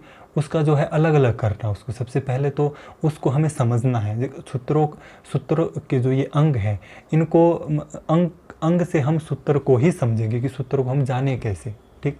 सबसे पहले क्या है, हम उसका पदच्छेद करेंगे, उसको हम पृथक पृथक करेंगे। क्या करेंगे, हम उसको पृथक पृथक करेंगे, ताकि हम उसके हर एक हिस्से को देख सकें कि वो क्या बोल रहा है। उसके बाद उसमें विभक्ति का ज्ञान रहता है, क्या रहता है, विभक्तियों का ज्ञान रहता है। तो कारक कितने होते हैं, 6 ही होते हैं। मोस्ट इंपॉर्टेंट प्रश्न पूछ लिया जाता है परीक्षा में कि कारक कितने हैं, 6। इसमें कंफ्यूज नहीं होना है, विभक्तियाँ 7 है और कारक 6 हैं, ठीक है। इसमें जो है संबंध को नहीं जोड़ा जाता है, षष्ठी विभक्ति जो रहती है उसको नहीं जो है कारक में देखते हैं, परंतु विभक्तियों में उनको देख लिया जाता है, ठीक है। तो क्या कर रहे हैं कि सूत्रों में 6 विभक्तियाँ रहती हैं, चतुर्थी को छोड़ करके सभी विभक्तियों का प्रयोग किया गया है। सूत्रों में जो है चतुर्थी विभक्ति आपको कहीं भी नहीं मिलेगी, सामान्यतः बहुत ही कम मिलेगी भी तो चतुर्थी विभक्ति को जो है छोड़ दिया गया है। बाकी जितनी भी 6 विभक्तियाँ हैं उनको जो है प्रयोग किया गया है, ठीक है, व्याकरण शास्त्र में, ठीक। तो क्या होता है इनका जो है वर्ग क्या है इनका, तो इन विभक्तियों के जो है विशेष अर्थ होते हैं। देखो विभक्तियों के कैसे विशेष अर्थ होंगे, हम बोलेंगे रामस्य, राम का कैसे जाने हमने, षष्ठी विभक्ति एक वचन में हमने राम को बोला, तब क्या जाना हमने कि राम का है, ठीक, किसका है, तो रामस्य, राम का है भाई। तो किसने किया भाई, राम, हाँ राम ने किया भाई। तो विभक्ति से क्या करते हैं हम कि सूत्र के सम्यक अर्थ को जानने की कोशिश करते हैं, ठीक है। इसलिए दूसरा जो है विभक्ति रहता है। और तीसरा है समास। क्या है तीसरा, समास है। तो क्या कहते हैं, संक्षेपण को समास कहते हैं, ठीक है। किसको कहते हैं, संक्षेपण को समास कहते हैं। देखो समास भी जो है सूत्र में निश्चित ही रहता है, कोई ना कोई समास, सभी में नहीं रहते हैं, बहुत सारे ऐसे सूत्र हैं जिनमें जो है समास से जो है हम उस अर्थ को जानते हैं, ठीक। और चौथा रहता है इसमें क्या, अर्थ। अब अर्थ से क्या है कि पूर्वोक्त विधि का अनुसरण करके, हमने ऊपर देखा ना, हमने क्या देखा कि कृतधित समासाश्च, भाई कृत क्या है उसमें, कृतधित और समास में, कृतधित और समास, सामान्य अर्थ तो यही दे रहा है ये सूत्र। अब ये बता तो नहीं रहा कि हमें क्या करना चाहिए, कैसे करना चाहिए, है ना, ये तो हमें कुछ भी नहीं बता रहा है है ना। तो क्या हो कि पूर्वोक्त विधि का अनुसरण करके जो है सूत्र का अर्थ जानना चाहिए। जो से पूर्व का सूत्र है उसके अनुसार उसको जानना चाहिए। जब अर्थ का जो है हमें नहीं, जो है अर्थ हमें ज्ञात नहीं हो रहा है, तो पूर्व के अनुसार उसका अर्थ होगा, ठीक है। इस प्रकार जो है सूत्रार्थ क्या होता है, सुगम होता है। उसके बाद उदाहरण, कि हमने जो भी सूत्र हमने समझा उस पर जो हमें उदाहरण भी तो हमें घटाना है भाई। ऐसा तो है नहीं कि अब उदाहरण नहीं होना चाहिए, है ना। क्या होना चाहिए, उस पर उदाहरण भी उसको पर पूरा जो उस पर घटना ही चाहिए, ठीक। और अंत में जो है सिद्धि, कि उदाहरण देखो, अब उदाहरण, अब हम उसमें कोई भी सूत्र थोड़ी ना लिख सकते हैं, ठीक है। अब जैसा सूत्र है वैसा ही तो उसका उदाहरण देंगे, या जैसा उदाहरण है वैसे ही संबंधित उससे संबंधित तो सूत्र तो उसमें भी रखेंगे। तो उदाहरण से जो है उसके संबंधित सूत्रों पर ही उसको घटाना सिद्धि कहलाता है। तो ये रहे किसके, व्याकरण के 6 अंग। ये व्याकरण के 6 अंग है, सामान्य जो 6 अंग है ये व्याकरण के हैं, ठीक। अब आता है वार्तिक। अरे भाई, इसमें जो है अष्टाध्यायी, अब जो है महाभाष्य में तो सिर्फ सूत्र ही तो नहीं है। अब जब हम व्याकरण को जानते तो वार्तिक भी जानते हैं हम, क्या है, वार्तिक को भी जानते हैं। व्याकरण वार्तिक का क्या रहता है, तो क्या कहते हैं कि उक्ता अनुक्त दुरुक्ता नाम चिंता यत्र प्रवर्तते, ठीक। क्या है उक्ता अनुक्त, उक्त अनुक्त चिंता परक जो विचार है उसको क्या कहते हैं, वार्तिक कहते हैं। देखो, जो सोच समझ कर बोला जाए, ठीक है, जो सोच समझ कर बोला जा रहा है, कैसा बोला जा रहा है, चिंता परक और उक्त और अनुक्त हर एक चीज़ को देख करके और सोच समझ कर जो विचार कहा जा रहा है उसको वार्तिक कहते हैं। क्या कहते हैं, उसको वार्तिक कहते हैं। तो वार्तिक की यही डेफिनेशन है, ठीक है। वार्तिक एक आलोचनात्मक दृष्टि से, सूत्र पर आलोचनात्मक दृष्टि से किया गया विचार जो है वार्तिक कहलाता है। क्या होता है कि सूत्र में आलोचनात्मक दृष्टि रखता है कि भाई ऐसा क्यों किया, है ना, आपने ऐसा यहाँ क्यों किया, जबकि यहाँ तो ऐसा होना चाहिए था, है ना, तो आपने ऐसा यहाँ क्यों किया, या आपकी जो यहाँ आपने किया वो यहाँ तो घटित हो नहीं रहा। तो इस प्रकार की बातें ये वार्तिक कहता है, ठीक है। तो सूत्रों पर अनुक्ता उक्ता अनुक्त दुरुक्त जो चिंता पर विचार होता है वह वार्तिक होता है। और ये क्या रखता है, सूत्रों पर एक आलोचनात्मक दृष्टि से किया गया विचार भी वार्तिक कहलाता है, ठीक। अब जितना भी जो अष्टाध्यायी है उसकी रीढ़ की हड्डी क्या है, प्रत्याहार। क्या है रीढ़ की हड्डी, प्रत्याहार। यदि प्रत्याहार ही ना होंगे तो हम अष्टाध्यायी को कैसे जानेंगे। अष्टाध्यायी की रीढ़ की हड्डी है ये, रीढ़ की हड्डी जहाँ से टूट जाती है वहाँ के नीचे का फिर कुछ पता नहीं चलता। तो उसी प्रकार से ये भी है, ठीक है। प्रत्याहार मोस्ट इंपॉर्टेंट है अष्टाध्यायी की सिद्धि के लिए। आगे हम प्रत्याहार सूत्रों को देखेंगे, उनसे बनने वाले प्रत्याहारों को भी देखेंगे। बहुत सारे प्रश्न जो है रहते हैं प्रत्याहार से आते हैं, ठीक है। कोई भी एग्ज़ाम हो प्रत्याहार से हमेशा रहता है कि प्रश्न आता ही है। तो प्रत्याहार का क्या अर्थ होता है, प्रत्याह्रियन्ते संक्षिप्यन्ते वर्णा यत्र स प्रत्याहारः। जहाँ पर क्या किया जाए, संक्षेपण किया जाए, बहुत बड़ी बात छोटी जगह में कह दी जाए, ऐसे को क्या कहते हैं, संक्षेपण। न केवल वर्णों अपितु अन्य का भी रहता है, ठीक है, वर्णों का ही नहीं बल्कि शब्दों का भी, उसको क्या कहते हैं, प्रत्याहार कहते हैं। अतएव जो आगे सुप्त तिगंत इत्यादि प्रत्याहार आते हैं, ठीक है। ऐसा नहीं कि प्रत्याहार जो है, जो प्रत्याहार रहते हैं 14 प्रत्याहार वही प्रत्याहार है, नहीं, आगे जो सुप्त तिगंत है उनको भी, वो भी क्या है, प्रत्याहार ही रहेंगे, ठीक है। और या फिर वो जो आते हैं अल हल प्रत्याहार, वही प्रत्याहार नहीं है। जो सुप्तिंग इत्यादि ये भी प्रत्याहार ही हैं, ठीक। तो प्रत्याहार को हमने समझ लिया, क्या बोलते हैं कि प्रत्याह्रियन्ते, जिसके द्वारा संक्षेपण प्राप्त हो, जिसका संक्षेपण किया जाए उसे प्रत्याहार कहते हैं, ठीक है। तो अगला क्या है, अब आता है अनुबंध। बहुत बार हम जब उदाहरण की सिद्धि करते हैं तो हम बीच में लिख लेते हैं कि अनुबंध, और आगे क्या कर लेते हैं, इत संज्ञा और लोप को हम नहीं लिखते, ठीक। तो वही होता है कि यदि इत संज्ञा के योग्य हो उसको अनुबंध कहते हैं, जो इत संज्ञा के योग्य हो उसे ही अनुबंध कहते हैं। जैसे हम इत संज्ञा करते हैं उसके बाद उसका लोप करते हैं, तो वो दोनों कार्य जो है, उदाहरण में इतना समय नहीं रहता है सिद्धि करने के लिए, तो उसको अनुबंध कहते हैं। यानी कि जो इत संज्ञा के योग्य हो उसको क्या कहते हैं, अनुबंध कहते हैं, ठीक। जहाँ पर इत संज्ञा और लोप किसी वर्ण की करनी हो उसे क्या कहते हैं हम, अनुबंध लोप कहते हैं। और जो ये अनुबंध होते हैं ये कितने प्रकार के रहते हैं, 4 प्रकार के रहते हैं। अज अनुबंध, अज धर्मानुबंध, हल अनुबंध और अज हल अनुबंध। ठीक, ये 4 प्रकार के जो है अनुबंध रहते हैं। ये वर्णों के आधार पर है, अज धर्मानुबंध हल इत्यादि ये वर्णों के आधार पर है। ठीक, तो अब हमने समस्त बातें जो है पूर्व की समझ ली। अब जो है हमें अष्टाध्यायी पर जो है अनेक वृत्तियाँ लिखी गई है। ठीक है, अनेक वृत्तियाँ जो है, अनेक रचनाएं अष्टाध्यायी पर लिखी गई है, जिसमें जो है 2 सारणियाँ का जो है उदय हुआ। उसी में क्या हुआ, 2 सारणियों का उदय हुआ, एक लक्षण प्रधान और दूसरी क्या है, लक्ष्य प्रधान। ठीक, जो अष्टाध्यायी है, अब अष्टाध्यायी की रचना तो हो गई, अब उस पर वो बहुत ही ज़्यादा जटिल थी। इस कारण क्या हुआ कि उस पर बहुत सारी रचनाएं लिखी गई। अब जो वो रचनाएं लिखी गई तो वो भिन्न भिन्न दृष्टि से लिखी गई। ठीक है, तो उसमें 2 दृष्टियां हैं, एक क्या है, एक ये लक्ष्य प्रधान है और एक लक्षण प्रधान है और दूसरी क्या है, लक्ष्य प्रधान है। ठीक है, जो लक्षण प्रधान है उसको क्या कहते हैं हम, प्रकरणानुसारी, और जो लक्ष्य प्रधान है उसको क्या कहते हैं हम, प्रक्रिया अनुसारी। लक्षण प्रधान वृत्ति को प्रकरणानुसारी, लक्ष्य प्रधान वृत्ति को प्रक्रियानुसारी हम कहते हैं। ठीक है, हम कहते हैं कि भाई ये ग्रंथ जो है प्रक्रिया अनुसारी है, ये ग्रंथ जो है प्रकरण अनुसारी है। ठीक, अब हम ये जानेंगे कैसे कि प्रकरण अनुसारी है या फिर प्रक्रिया अनुसारी है। तो जो प्रकरण अनुसारी ग्रंथ होते हैं वो क्या होते हैं, अष्टाध्यायी का जो सूत्र क्रम होता है उसको भंग नहीं करना है आपने। ठीक है, जो अष्टाध्यायी से पहले से लेकर लास्ट तक के जितने भी सूत्र हैं उनको आपने भंग नहीं करना है, एज इट एज उनकी वैसे के वैसे ही व्याख्या करनी है। उसको जो है प्रकरण अनुसारी ग्रंथ कहते हैं। क्यों उसको प्रकरण अनुसारी ग्रंथ कहते हैं, क्योंकि महर्षि जो पाणिनीय हैं उन्होंने क्या किया कि अष्टाध्यायी में जो है सूत्रों का पाठ प्रकरणबद्ध किया, जैसे कि इट द्वित्वणत्व इत्यादि जो है ये उन्होंने सूत्रों का पाठ इस प्रकार से किया, इसीलिए उसको प्रकरणबद्ध अनुसारी प्रक्रिया कहते हैं। ठीक, और दूसरी रही प्रक्रिया अनुसारी ग्रंथ। इसमें क्या है, एक स्पेसिफिक डेस्टिनेशन होती है, आपके पास कोई लक्ष्य रखा जाता है।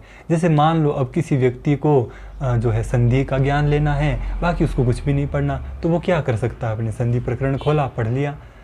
ठीक, किसी को संज्ञा का ज्ञान लेना है, संज्ञा प्रकरण पढ़ा हो गया, है ना। किसी को समास का ज्ञान लेना है, समास प्रकरण खोला हो गया।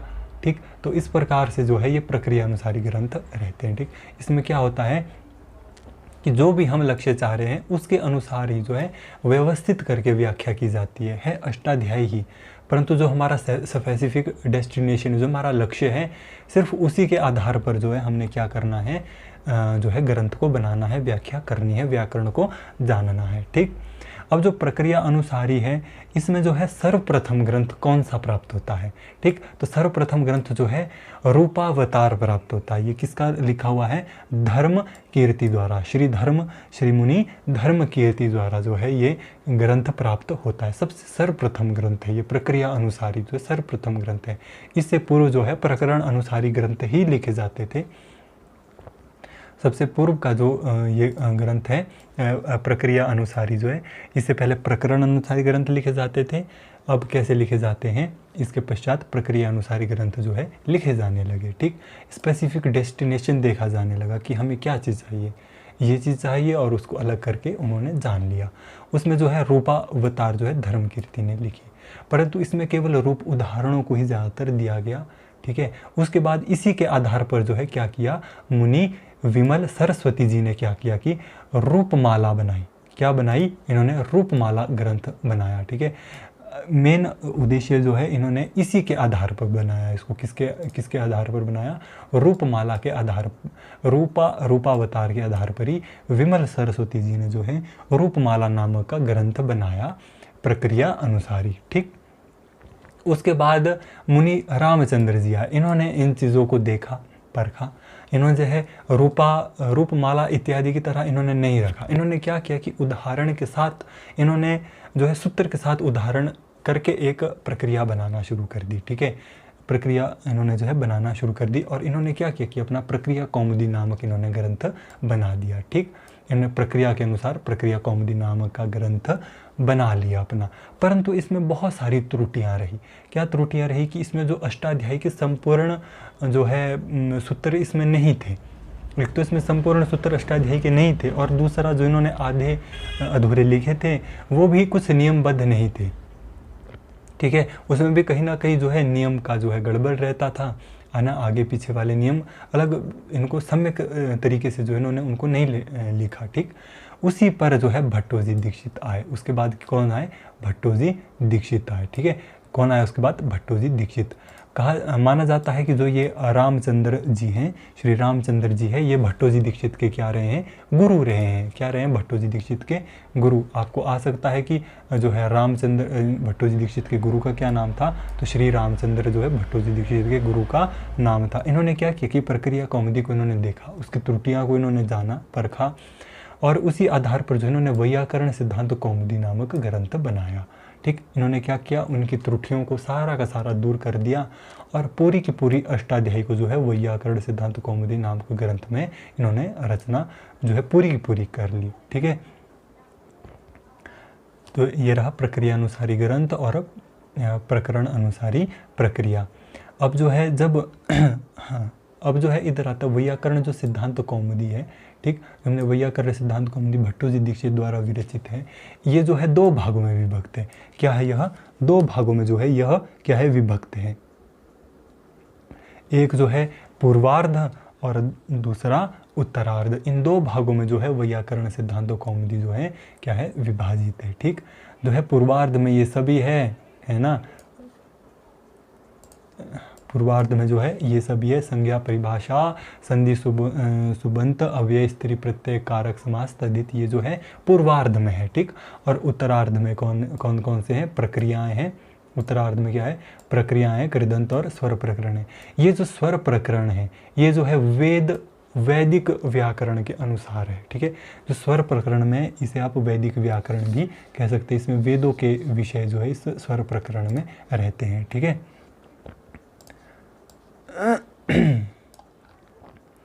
जब जो है अष्टाध्यायी की रचना महर्षि ने की तो क्या किया कि अष्टाध्यायी को षड विधि से उन्होंने बनाया। अष्टाध्यायी की रचना जब उन्होंने की तो उसमें उन्होंने 6 विधियों को जो है ध्यान में रखा, ठीक है। 6 विधियों को ध्यान में रखते हुए जो है महर्षि ने क्या किया कि अष्टाध्यायी की रचना की। सबसे पहले उन्होंने क्या किया कि प्रत्याहार सूत्रों की रचना की। उसके बाद क्या कि उन्होंने पारिभाषिक संकेतों की सृष्टि बनाई, यानी कि उन्होंने जो है सूत्र की जो है सृष्टि का निर्माण करना शुरू कर दिया। उन्हें संकेतों के आधार पर ही, जैसे कि अब सूत्र क्या करता है, हम सूत्र की वृत्ति को क्यों पढ़ते हैं? ताकि हम जो सूत्र में जो संकेत छिपा है उसको हम जान सके, ठीक है। तो उन्होंने क्या किया? उन्होंने जो है भाषिक जो है संकेत है उसको देना शुरू किया। इन्होंने उसकी जो है इन्होंने सृष्टि, उसका प्रारूप उन्होंने जो है बनाया। उसके बाद क्या है? गणपाठ, धातु पाठों का संग्रह किया। अधिकार, अनुवृत्ति और असिद्ध भाव, इन छहों को जो है उन्होंने ध्यान में रखते हुए क्या किया? अपने अष्टाध्यायी नामक ग्रंथ की रचना की। तो आ सकता है कि भाई अष्टाध्यायी जो महर्षि ने जो है अष्टाध्यायी की रचना करने में कितनी विधियों को अपनाया? तो 6 विधियों को उन्होंने अपनाया। और हमने यहाँ पर देख भी लिया कौन कौन सी विधियाँ जो है प्रत्याहार सूत्रों की रचना, भाषिक संकेतों की सृष्टि, गणपाठ, धातु पाठ का संग्रह किया उन्होंने, अधिकार, अनुवृत्ति और असिद्ध भाव, ठीक है। इन सभी को ध्यान में रखते हुए उन्होंने क्या किया? अष्टाध्यायी नामक ग्रंथ की उन्होंने रचना की, ठीक। अब जो है हम व्याकरण की कुछ महत्वपूर्ण बातों के बारे में जो है देखेंगे। व्याकरण में जो है होने वाली कुछ महत्वपूर्ण बातें रहती है, उसमें कुछ महत्वपूर्ण विषय रहते हैं, हम उनको भी जानेंगे अब, ठीक।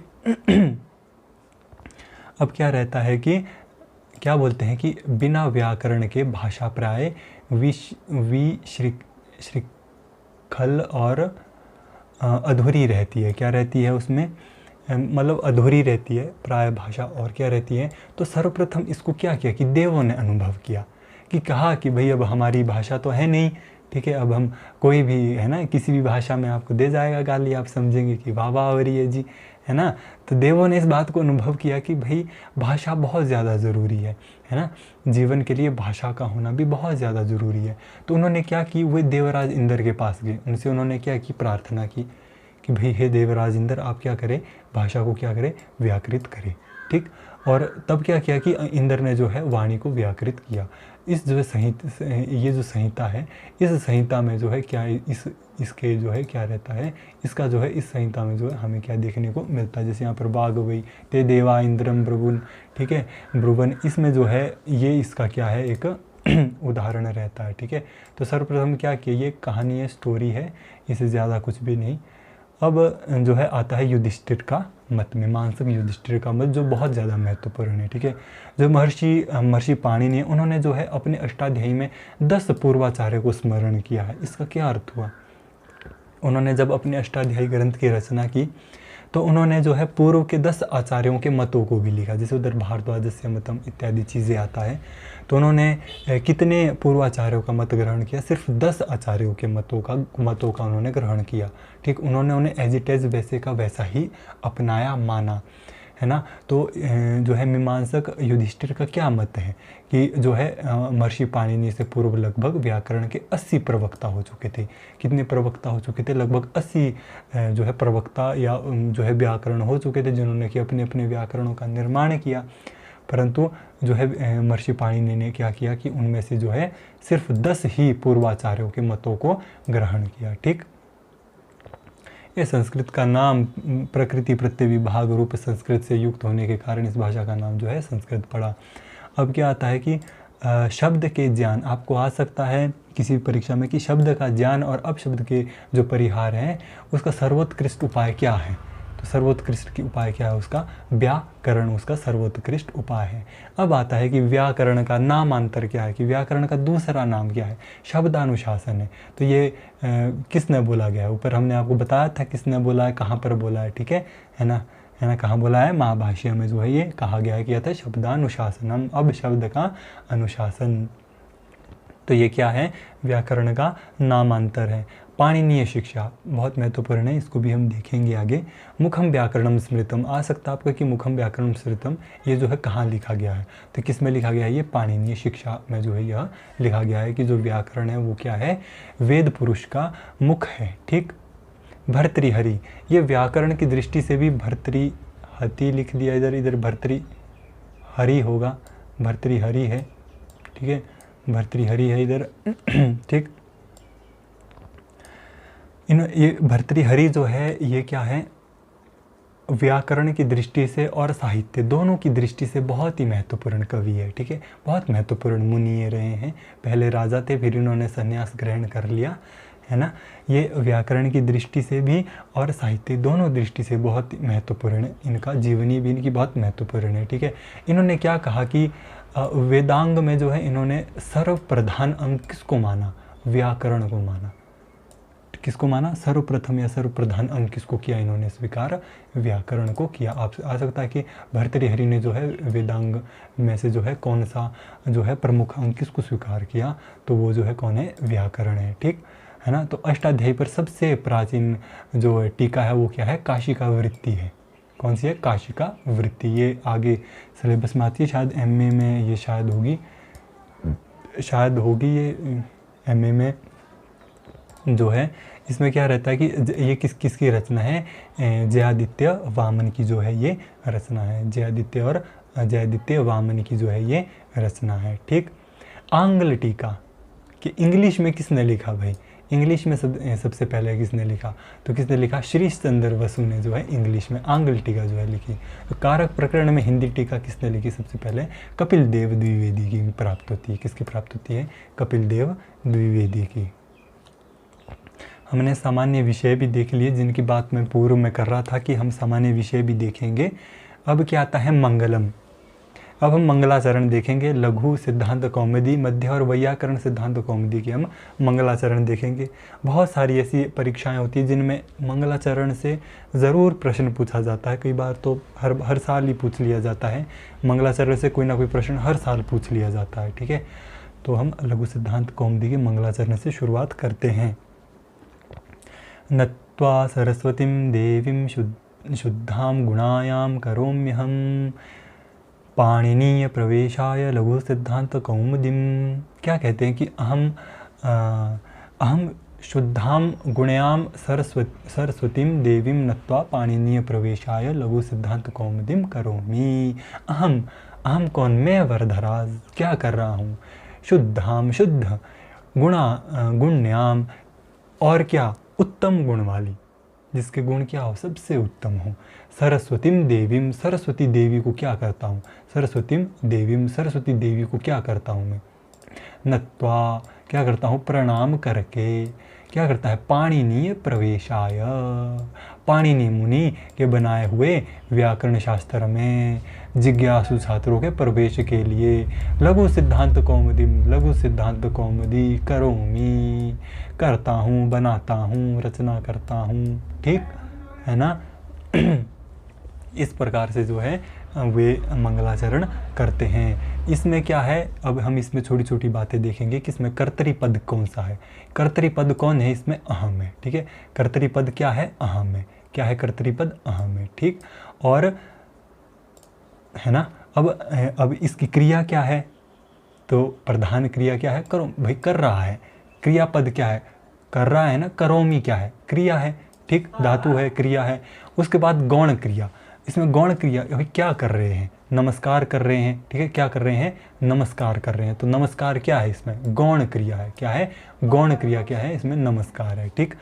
अब जो गौण क्रिया का क्या कर्म, किसको नमस्कार कर रहे हैं, तो माता सरस्वती को नमस्कार कर रहे हैं। तो गौण क्रिया का कर्म क्या हुआ, सरस्वती हुआ, ठीक। सरस्वती में जो है क्या हुआ, गौण क्रिया का कर्म हुआ, ठीक है। अब सरस्वती के विशेषण भी इसमें दिए हुए हैं कि शुद्धाम गुण्याम देवीम, ये क्या है, सरस्वती के विशेषण है, इसमें दिए गए हैं, ठीक है। उधर आ सकता है आपको कि परीक्षा में आ सकता है कि लघु सिद्धांत कौमुदी के मंगलाचरण में जो है सरस्वती का क्या विशेषण, निम्नलिखित में से कौन सा विशेषण पद है, उधर आ जाएगा, शुद्धाम गुण्याम या देवी में आ जाएगा आपको, है ना। देवी भी क्या है, उनका एक विशेषण है, देवता के समान, देवी के समान उनको माना है, ठीक। और क्या है, लघु सिद्धांत कौमुदी, ठीक है, जो हमने करोमि दे, तो क्या कर रहे हैं वो, लघु सिद्धांत कौमुदी की तो रचना कर रहे हैं, इसलिए क्या है, प्रधान क्रिया का कर्म है ये, क्या कर्म कर रहे हैं वे, लघु सिद्धांत कौमुदी की रचना कर रहे हैं। अब आती है सबसे महत्वपूर्ण बात, विषय, प्रयोजन, संबंध और अधिकारी, ठीक। इसका विषय क्या रहेगा, लघु सिद्धांत, क्या रहेगा, लघु सिद्धांत इसका विषय है। और इसका प्रयोजन क्या है, पाणिनीय प्रवेश, अष्टाध्यायी में प्रवेश पाना। अष्टाध्यायी में जो प्रवेश पाना चाहता है वो क्या कर सकता है, लघु सिद्धांत कौमुदी नामक ग्रंथ को अध्ययन आराम से उसका अध्ययन करके अष्टाध्यायी में प्रवेश कर सकता है, ठीक। उसके बाद इसमें संबंध क्या है, तो साध्य साधक भाव इसमें संबंध है। और अधिकारी कौन है इसका, व्याकरण शास्त्र का जिज्ञासु, जो व्याकरण शास्त्र को जो है जानना चाहता है, ठीक है, क्या करना चाहता है, व्याकरण शास्त्र को जानना चाहता है, वो इसका अधिकारी है। स्तुति मोस्ट इम्पॉर्टेंट, मैक्सिमम बार जो है ये स्तुति ही आती है, ठीक है, कि जो है लघु सिद्धांत कौमुदी में निम्न में से देवता की स्तुति की गई है। तो किसकी स्तुति की गई है, इसमें सरस्वती, माता सरस्वती देवी की इसमें स्तुति की गई है, ठीक। बता है वैयाकरण सिद्धांत कौमुदी का मंगलाचरण। मुनित्रयं नमस्कृत्य तदुक्तिः परिभाव्य च वैयाकरण सिद्धांत कौमुदीयं विरच्यते। मुनित्रयं नमस्कृत्य तदुक्तिः परिभाव्य च वैयाकरण सिद्धांत कौमुदीयं विरच्यते। मुनित्रयं, मुनि तीन, पाणिनि, कात्यायन, पतंजलि मुनि, क्या, नमस्कृत्य तदुक्तिः, नमस्कार करके और उनके जो वचन हैं, क्या करके, नमस्कार करके और उनके जो वचन है, क्या उनके वचन है, सूत्र और वार्तिक और भाष्य, क्या है, सूत्र वार्तिक और भाष्य, है ना। उनका क्या अनुशीलन करके, उनका क्या कर रहे हैं, अनुशीलन करके, नमस्कृत्य तदुक्ति ही, ठीक, उनका जो है अनुशीलन करके क्या, वैयाकरण सिद्धांत कौमुदीम, क्या कर रहे हैं, वैयाकरण सिद्धांत कौमुदी की विरच्यते, रचना करूँगा, ठीक है, उसकी रचना करते हैं, ठीक। अब इसमें किसकी स्तुति की गई है, तो मुनित्रयम की स्तुति की गई है। मोस्ट इम्पॉर्टेंट है ये, बहुत ज़्यादा परीक्षाओं में जो है ये पूछ लिया जाता है कि मुनित्रयम कौन है जी, है ना, व्याकरण शास्त्र में मुनित्रय कौन है, ठीक। तो ये यहाँ से लिया गया है, ठीक है। वैयाकरण सिद्धांत कौमुदी का विषय है ये, ठीक। उधर जो मुनित्रयम करके आ रहा है तो वो इधर के मंगलाचरण से लिया गया है, ठीक है। मुनित्रयम कौन कौन है? पाणिनि, कात्यायन और पतंजलि, ये 3 जो है व्याकरण शास्त्र के मुनित्रय माने गए हैं, ठीक। इन्होंने किस किस चीज़ की रचना की? अलग अलग सूत्र, वार्तिक और भाष्य की जो इन्होंने रचना की है क्रमशः, ठीक। तो इनका अनुशीलन करके क्या करते हैं? वे वैयाकरण सिद्धांत कौमुदी की रचना करते हैं, ठीक है। तो इसमें स्तुति किसकी आती है? मुनित्रयम की आती है। अब इसका जो है विषय क्या रहता है? विषय क्या रहता है इसका? तो वैयाकरण सिद्धांत इसका विषय रहता है, ठीक है। इसका प्रयोजन क्या रहता है? इसका प्रयोजन क्या रहता है? प्रयोजन क्या रहता है? वैयाकरण सिद्धांतों का ज्ञान, ठीक है। व्याकरण सिद्धांतों का जो है ज्ञान इसका क्या है? प्रयोजन है। उसमें संबंध क्या है? साध्य साधक भाव इसमें संबंध है। अधिकारी कौन है इसका? व्याकरण शास्त्र का जिज्ञासु, जो व्याकरण शास्त्र को जानना चाहता है, ऐसा जिज्ञासु इसका क्या है? अधिकारी है, ठीक। अब जो व्याकरण सिद्धांत कौमुदी, हम इस ग्रंथ को देखेंगे तो व्याकरण सिद्धांत कौमुदी, इस शब्द का क्या अर्थ होता है? ये जो इसका शब्दार्थ क्या है? इस शब्द का क्या अर्थ है भाई? तो क्या कहते हैं कि व्याकरणम अधीते विदन्ति वा वैयाकरणः। क्या करे? जो व्याकरण को भाई जो जानते हैं, विदन्ति, अधीते, या फिर जो उसका अध्ययन कर रहे हैं, वो क्या है? वैयाकरण। उनको जो है क्या बोला गया है? भट्टोजी दीक्षित ने वैयाकरण कहा है। उनको क्या कहा है? वैयाकरण कहा है।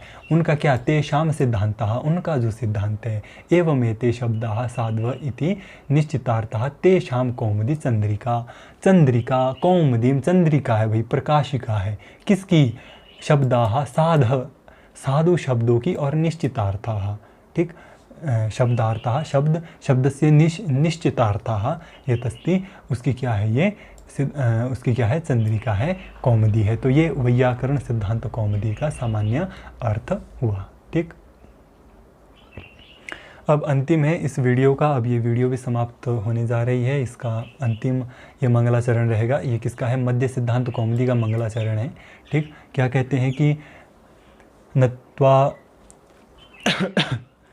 क्या कहते हैं कि नत्वा वरदराजः श्री गुरुन् भट्टोजी दीक्षितान् करोति पाणिनीयानां मध्य सिद्धांत कौमुदीम, ठीक। क्या कह रहे हैं कि वरदराजः श्री गुरुन् भट्टोजी दीक्षितान् नत्वा पाणिनीयानां मध्य सिद्धांत कौमुदीय करोति। वरदराजः, श्री वरदराज जी क्या करते हैं? श्री गुरुन्, अपने पूज्य गुरु जी। कौन है उनके गुरु जी? भट्टोजी दीक्षित। प्रश्न आ सकता है कि वरदराज जी के जो है कौन गुरु हैं, ठीक है। वरदराज के गुरु कौन है? तो वरदराज के जो है गुरु कौन है? भट्टोजी दीक्षित है। और इसका साक्ष्य कहाँ मिलता है? मध्य सिद्धांत कौमुदी में, ठीक है ना। तो वो क्या कर रहे हैं व्याकरण, वो क्या करते हैं कि नत्वा, इनको क्या करते हैं? नमस्कार कर रहे हैं, ठीक है। और क्या कर रहे हैं? व्याकरण पढ़ाई करने वालों के लिए, जो व्याकरण को पढ़ना चाहते हैं, उनके लिए क्या कर रहे हैं? मध्य सिद्धांत कौमुदीयम करोति, उनके लिए क्या कर रहे हैं? मध्य सिद्धांत कौमुदी को बनाते, उसकी रचना कर रहे हैं, ठीक है। इसमें विषय क्या रहेगा? विषय इसका मध्य सिद्धांत है। अधिकारी कौन है इसका? व्याकरण पढ़ने वाले जो है क्या है? इसके अधिकारी है, ठीक है। संबंध इसमें वही है, साध्य साधक भाव संबंध है। और प्रयोजन क्या है इसका? मध्य सिद्धांत का ज्ञान, या फिर वैयाकरण का ज्ञान इसका प्रयोजन है, ठीक है। या फिर अष्टाध्यायी का ज्ञान इसका प्रयोजन रहेगा, ठीक है। प्रयोजन जरूरी नहीं कि एक, ये बहुत सारे प्रयोजन हो सकते हैं, है ना। उसी बहुत सारे प्रयोजन हो सकते हैं। अष्टाध्यायी का ज्ञान, मध्य सिद्धांत का ज्ञान, व्याकरण का ज्ञान, ये सभी इसके प्रयोजन में आते हैं। और इन दोनों के भी ये प्रयोजन है, वैयाकरण सिद्धांत कौमुदी के और लघु सिद्धांत कौमुदी के भी है, ठीक है। तो इस वीडियो में जो है हमने समस्त जितना भी इसका सामान्य ज्ञान है, जो कि वैयाकरण सिद्धांत कौमुदी के अध्ययन से पूर्व किया जाना बहुत ही आवश्यक था, उसको हमने पूरा का पूरा हमने देख लिया, ठीक है। उसको हमने समस्त देखने की पूरी कोशिश की है कि कोई भी चीज़ छूट ना जाए। बाकी जो मुनि परिचय है, जीवनियाँ हैं सबकी, उनको हम पश्चात देखेंगे, या फिर हम संधि प्रकरण के पश्चात जो है हम सभी को देखेंगे। पाणिनि से लेकर जितने भी जो है कैयट इत्यादि जितने भी हैं, उन सबको जो है हम उनका जीवनी भी देखेंगे, ठीक ठीक है। अब अगली वीडियो से जो हम वैयाकरण सिद्धांत कौमुदी का अध्ययन जो हम शुरू कर देंगे। हमने आपको सिलेबस में ही बता दिया था कि भाई आप क्या करें कि हम जो है लघु सिद्धांत कौमुदी और वैयाकरण सिद्धांत कौमुदी को एक साथ ही अध्ययन करेंगे, ठीक। और हम मध्य सिद्धांत कौमुदी से हम कुछ ही उदाहरणों में कृदंत उणादि इत्यादि चीज़ें जो हम मध्य सिद्धांत कौमुदी से देख रहे हैं, और लिंगानुशासन भी हम मध्य सिद्धांत कौमुदी से देखने की कोशिश करेंगे, ठीक है।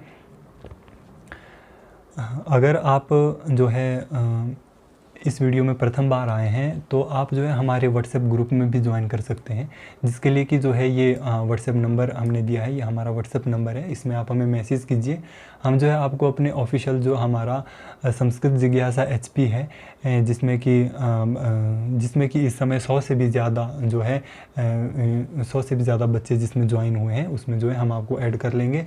उसमें भी समय समय पर आपको नोट्स, जितने भी यूट्यूब के नोट्स हैं वो वहाँ पर आपको प्रोवाइड PDF रूप में जो आपको वहाँ पर प्रोवाइड करवाए जाएंगे।